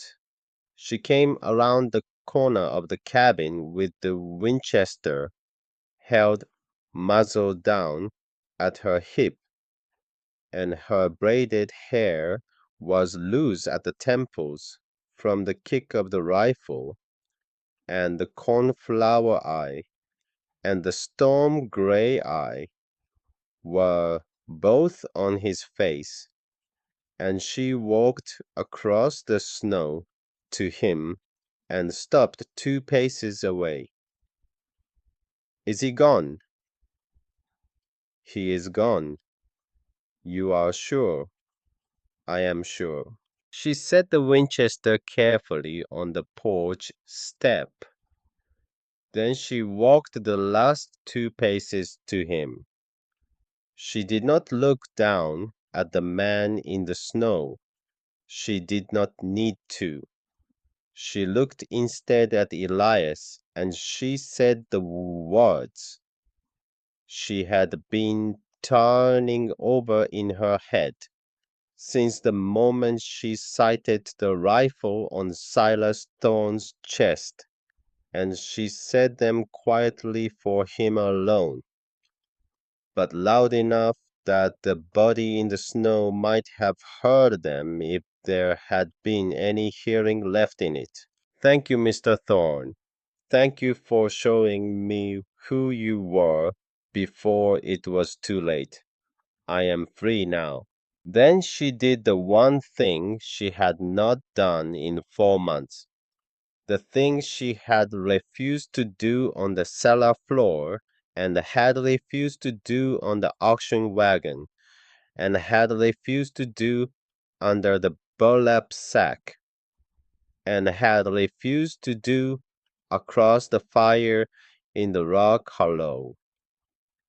She put her face against the front of his wool shirt, where the smell of pine smoke and horse and blacksmith iron was strongest, and she let go of the thing she had been carrying since August.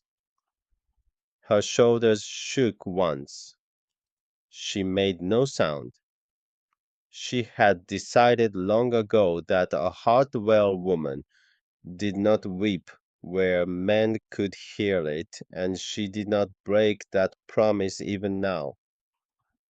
But the front of Elias Boone's wool shirt grew wet under her good cornflower eye, and her storm gray eye, and his big calloused hand came up between her shoulder blades and stayed there, and that was how Holden Boone and Thaddeus Boone, coming down off the porch with their long guns lowered, found their oldest brother 3 minutes after the morning ended. Holden walked past them without speaking. He walked out to where Silas Thorne lay face down in the trampled snow, and he turned the body over. with the toe of his boot, and he looked down at the pale eyes that were open and seeing nothing, and he said one word very quietly to the corpse, "Mama." Then he walked away.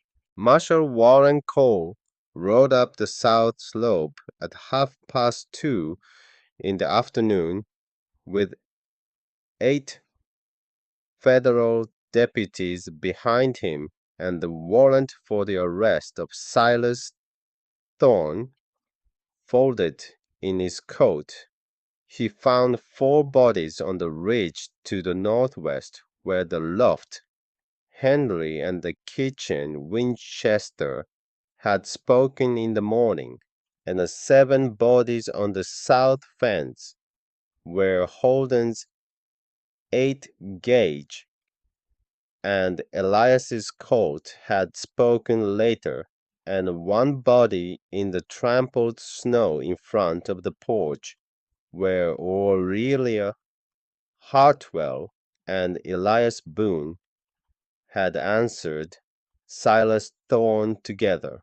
He found 15 disarmed Circle T men sitting in a line on the long bench beside the smokehouse, with their hands on their knees, and he found Sheriff Nathaniel Holt of Laramie County riding 20 minutes behind him on his way up to investigate, and he arrested Sheriff Holt before Holt had finished dismounting on a federal charge of taking bribes from a man wanted for murder in Cheyenne.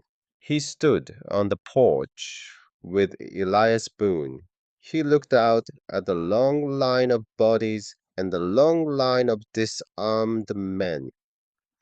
"Boone, you know I am going to have to take statements from every soul on this mountain." "I know. It is going to take 3 days." "It is going to take as long as it takes Marshall. We have biscuits." Warren Cole, who had ridden with Elias Boone in 1875 and had been a quiet half-drunk widower for most of the years since, and had ridden up this morning the moment word reached him that something was moving on the Boone Mountain, turned his face toward the eastern peak so that Elias would not see what was on it. Then he turned back and he held out his hand and Elias took it. "Aurelia Hartwell," Cole said. "May I speak to her?" "You may, Marshal. She is in the kitchen." The marshal took her statement at the long plank table. He took it slowly, and he took it carefully, and Aurelia laid out in the clear, unhurried voice of a Boston bookseller's daughter the whole long story, from the parlor in August to the cellar in October to the auction wagon in December to the morning that had just ended. She unbuttoned the cuff of her sleeve and showed him the Circle T on her forearm, and Cole looked at it for a long moment, and then he wrote 1 line in his notebook and underlined it twice, and that 1 line, when it was read 3 weeks later in a federal court room in Cheyenne, was the line that hanged the memory of Silas Thorne and restored the names of Rowena Boone and her sister and the child to the historical record of Wyoming territory. She gave him the silk handkerchief from her valise. He folded it into oiled paper and put it in his coat pocket, and he did not speak for a moment. "Miss Hartwell," he said at last, "I knew Rowena Boone not well. I met her twice. She was a good woman. Marshall Cole, from everything Elias has told me, I think she would have liked me." "Yes, ma'am, I expect she would have." He stood up. He went out to begin the long work of taking the bodies down the mountain. 3 days later, the cabin was empty of strangers again. The bodies were gone. The 15 Circle T men were riding south under federal escort to be tried, and almost all of them released because most of them had not known what their employer was. Sheriff Holt was riding south in a wagon with his hands tied. Marshal Warren Cole was riding south with the silk handkerchief folded into oiled paper in his coat pocket. 3 weeks after the federal hearing in Cheyenne, a letter arrived at the cabin from a Boston law office. Bartholomew Hartwell, brokerage owner of State Street, had been arrested on a charge of fraudulent conveyance of his late brother's estate, brought by federal authorities at Marshal Cole's request, with statements from Aurelia and her late father's attorney as evidence. The annuity her father had set aside for her, and which her uncle had quietly arranged to inherit if she came to harm out west, had been restored to her name in full, and she now had $850 in a Cheyenne bank account that she had no immediate use for and no intention of spending until she did. She wrote her uncle one short letter on the day the news came. It contained 2 sentences. "I am alive. You are not coming near me again." She did not sign it. She did not need to.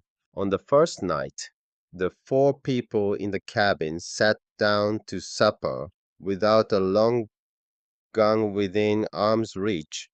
Holden cooked. There were biscuits on a plate in the center of the table, and a venison stew with wild sage in it, and a small jar of huckleberry preserve that had been a wedding gift to the brother's mother in 1854, and that Elias had pulled down from the back of the high shelf without comment that afternoon. When the plates were cleared, Elias stood up from the table. He walked to the front door.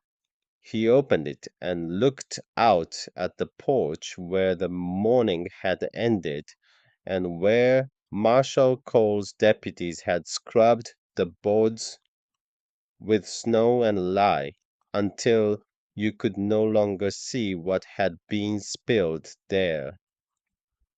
"Aurelia." "Yes." "Will you walk with me?" She rose from the bench. She took down her shawl. From the peg by the door, the one Holden had given her on her second day in the cabin, the soft one of carded wool, dyed deep crimson red, the color of the dress she had worn down the mountain, and she stepped out onto the porch with him, and he closed the door behind them. The sun was setting behind the western peak. The sky above the eastern ridge was the color of an old pearl with one streak of pink at the bottom.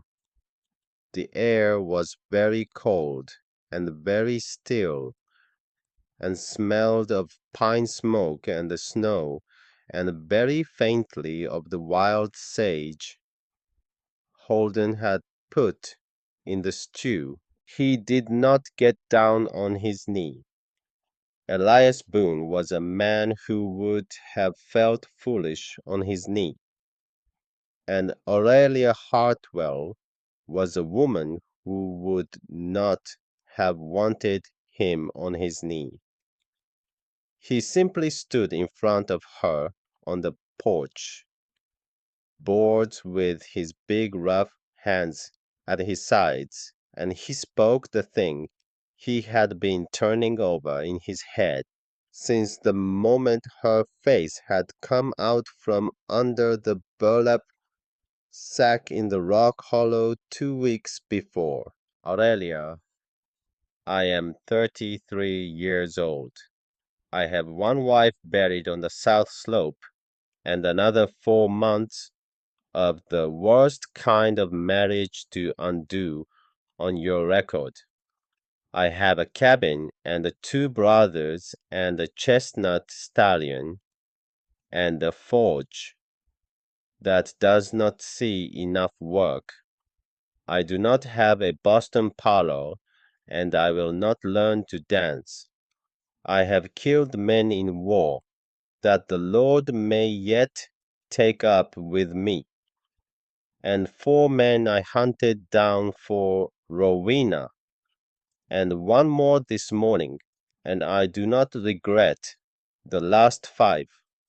I am not by any honest measure a soft bargain, but every morning since you came up that ladder in your wrapper and your stocking feet I have woken wanting to know what you would say at breakfast.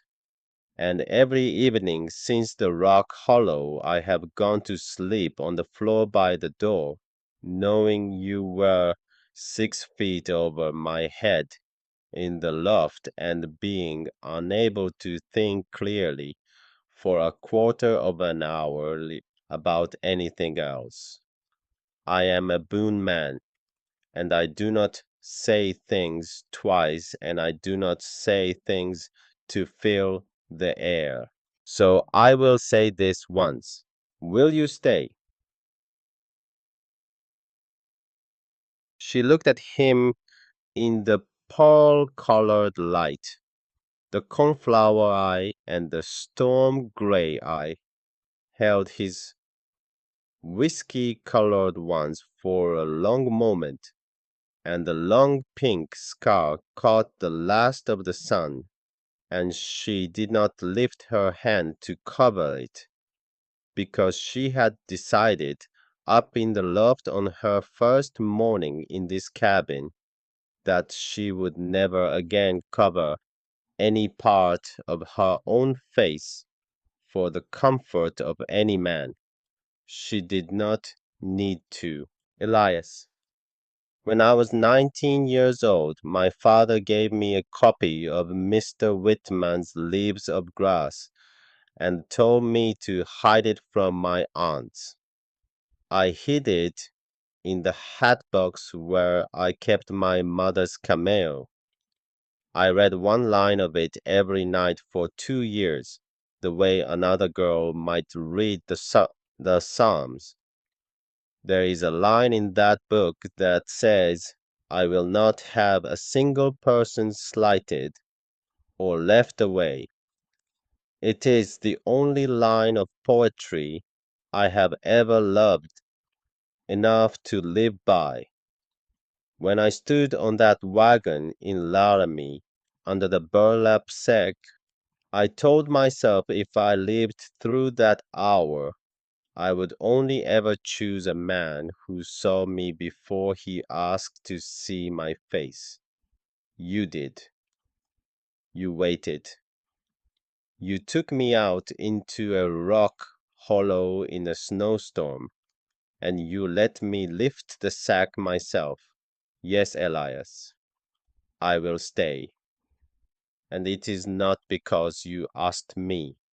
It is because I had already chosen you the night you put your knife through that rope on a public auction block and did not by so much as a glance ask the crowd's permission for it.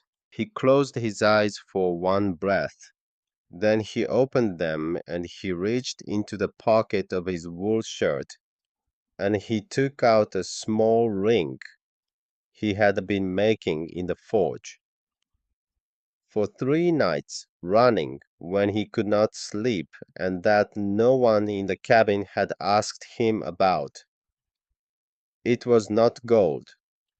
It was hammered silver from a Mexican peso of his father's, with a thin band of the dark iron from the broken horseshoe of the chestnut stallion welded into the inside of it, so that the silver and the iron held each other together the way her good eye and her storm gray eye held each other together in her face. He slipped it onto the fourth finger of her left hand. She looked at it. She did not speak. "It is not a Boston ring," he said. "It is not a Boston hand any more, Elias Boone." He pulled her in against the front of his wool shirt, and he kissed her there on the porch. In the last of the light, one quiet, careful kiss, the way a man kisses a woman he intends to spend the rest of his days kissing properly and at his leisure, and she kissed him back, and the sun went down behind the western peak. The cabin door opened a respectful 3 inches, and Holden Boone's voice came through it without his face. "Mama always said a porch courtship gets cold by the second hour. There is coffee on you too when you are ready." The door closed again. Aurelia laughed against the front of Elias's wool shirt, the first true laugh he had heard out of her, and Elias Boone, who had not smiled in earnest since the spring of 1875, smiled into the top of her honey-colored hair, where the last of the sunset was catching it and the dark came up the eastern slope, and the wolves on the south slope, who had been quiet for 3 days, began to talk to each other again, easy and unhurried, the way wolves talk when the country has settled back into the shape they know. They were married on the 5th of May, 1879, in a clearing on the south slope above the graves of the brother's mother and of Rowena, by the Reverend Ezekiel Whitfield of Laramie. Holden stood up with his brother. Thaddeus read 3 lines of Whitman that the Reverend pretended not to recognize.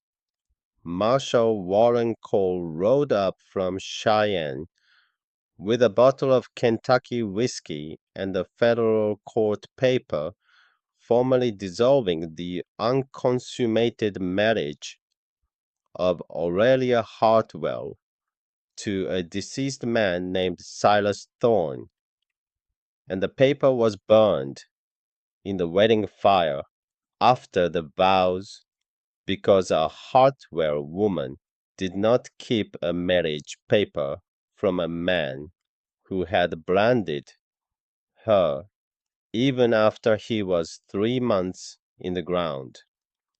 Aurelia wore a plain white dress she had cut and stitched herself out of muslin the brothers had ridden to Cheyenne to buy, and her mother's cameo at her throat and a small bunch of wild lupine that Holden had hiked 4 miles up the eastern ridge at first light to gather. Elias wore his father's black wedding coat 25 years out of fashion and the small silver and iron ring on the fourth finger of his left hand. When the Reverend asked her if she took this man as her husband, Aurelia turned her face very slightly so that the pink scar on her left cheek caught the May light, and she did not turn it away, and she said the word the way a Hartwell woman said a word she meant. I do. A golden eagle came up off the eastern peak as the Reverend pronounced them and circled the clearing once and turned west toward the big horns and was gone. None of the 4 people standing in that clearing said a word about it. They did not need to. Mountain people in 1879 understood exactly what was being said. That night, when the door of the cabin closed behind Elias Boone and his bride, the front room was quiet and the fire was banked low, and the loft above was empty for the first time in 15 years, because Holden and Thaddeus had ridden 3 miles down the slope to sleep at the homestead of a neighbor as a kindness to the new marriage, and there was no further sound that the mountain or this storyteller had any right to speak of, and so I will not. Some doors close, my friends, and what is on the other side of them belongs to the 2 souls behind it and to the Lord who made them, and not to me and not to you. When morning came, the snow on the high ridge was already softening at the edges, and the long winter that had begun the night. A man on a porch in Laramie sent a boy to call 30 riders was finally properly over. Now, folks, most stories end at the wedding. This one does not. Because the question a man my age asks sitting beside the stove with his coffee going cold is not, did they marry? The question is, did it last? Pull a little closer to the fire. I will tell you what came after. 15 years passed. The cabin grew. Elias added a second room in the spring of 1881, when Aurelia gave him twin sons, born on the same May night under the same midwife's hands, and they named the older boy Elijah for his father's father, and the younger one Callum for the Scotch trapper who had been Rowena's father, because Aurelia said a man should carry forward the names of the good people who had gone before, even the ones he had never met. Aurelia would not have it any other way. 4 years later, a daughter came. Aurelia named her Rowena Hartwell Boone, and Elias did not say a word against it, only walked out to the south slope at sundown and stood by the grave for a long time and came back inside and held the baby in his big calloused hands and called her by her full name, because a woman who had named a daughter for the woman before her was a woman who had understood the whole of him. Holden married Constance Whitfield, the Reverend's daughter, in the autumn of 1881. They had 4 children of their own and built a smaller cabin 3 miles down the slope, and Constance taught the schoolhouse in Laramie 3 days a week. Thaddeus left the mountain in 1882 for Yale Divinity School on money. Aurelia put up out of the annuity her uncle had tried to steal, and he came back 5 years later as a Methodist minister and took the pulpit at a small church on the Sweetwater Fork. He wrote a book in 1894 called The Sack Covered Bride, a frontier memoir, and it sold 50,000 copies in 3 printings, and Aurelia would not allow her own name to appear on the cover, only Thaddeus's, because she said the story did not belong to her alone.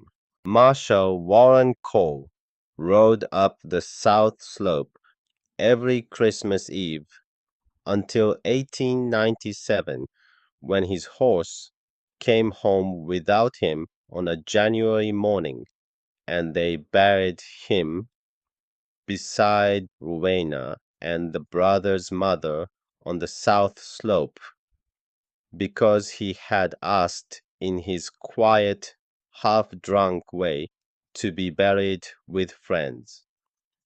And then the years went the way years do, faster after 50 than they had any right to. Now, I want you to picture something with me.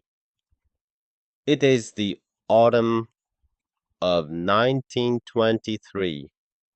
The cabin is still standing. The roof has been reshaked twice. The forge is quiet because the man who used to work it is 78 years old, and his hands no longer hold an iron the way they once did.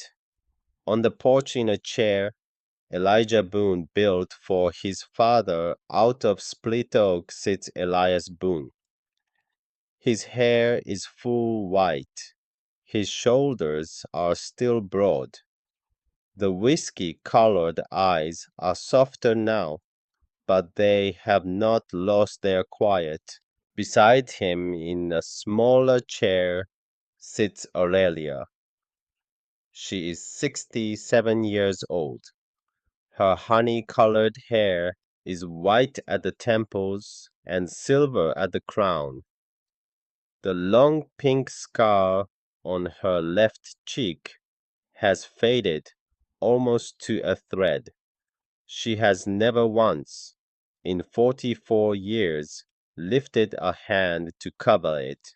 3 small children sit on the porch boards in front of them. Meredith, 6, Elijah's oldest girl. August 4. Cordelia, 2, with one cornflower blue eye and one storm gray eye, the only one of the grandchildren to have inherited it. Grandma, Meredith asks. She has been walking up to it for an hour. Why do you have that mark on your face? Elias does not interrupt. This is Aurelia's question to answer, and he has known for 44 years that she would answer it the only way she knew how. She lifts her old hand. She lays it gently along the line of the scar. It is a sign, sweetheart, a sign that I lived through something, and a sign that your grandfather loved me not in spite of my face, but because of who was behind it. Elias reaches across the small space between the two chairs and takes her hand. The hand is thinner than it was. It has held 3 babies and a Winchester and a silver folding knife and the ledger of a Wyoming homestead for 44 years, and it fits inside his, the way it did the first night on the auction wagon in Laramie when he cut the rope that bound it. You are the only miracle this old man ever needed, Aurelia Hardwell Boone, and you are the only family I ever needed, Elias Boone. Cordelia, the smallest, who is 2 years old and does not yet know what the words mean, climbs up into her grandmother's lap and lays her head against Aurelia's shoulder, and the cornflower eye and the storm gray eye close together in the late October light, and the wolves on the south slope who have been talking to each other every winter for 44 years are quiet because the country has settled long since into the shape it was meant to. They called her Cursed, once friends. They put a sack on her head and they laughed. They put her up on a wagon bed in a frozen square in Laramie and they sold her for $30. But sometimes the stone a man throws away is a diamond he has been searching for all his life. And Elias Boone, the man who had once been so afraid of dying alone in the snow that his hands shook over a tin cup of coffee, never had to be afraid of that again. Two broken people fitted together perfectly to make a whole. That is all love ever has to do. This has been Marcus Friends from the Campfire. Thank you for sitting with me tonight. If the story moved you, hit that like button. It tells the algorithm to share this fire with the next folks who need it. Subscribe. And I will tell you another one next week about a widow on a stagecoach and the man who got off at the wrong stop. Until next time, keep your powder dry and your fires burning.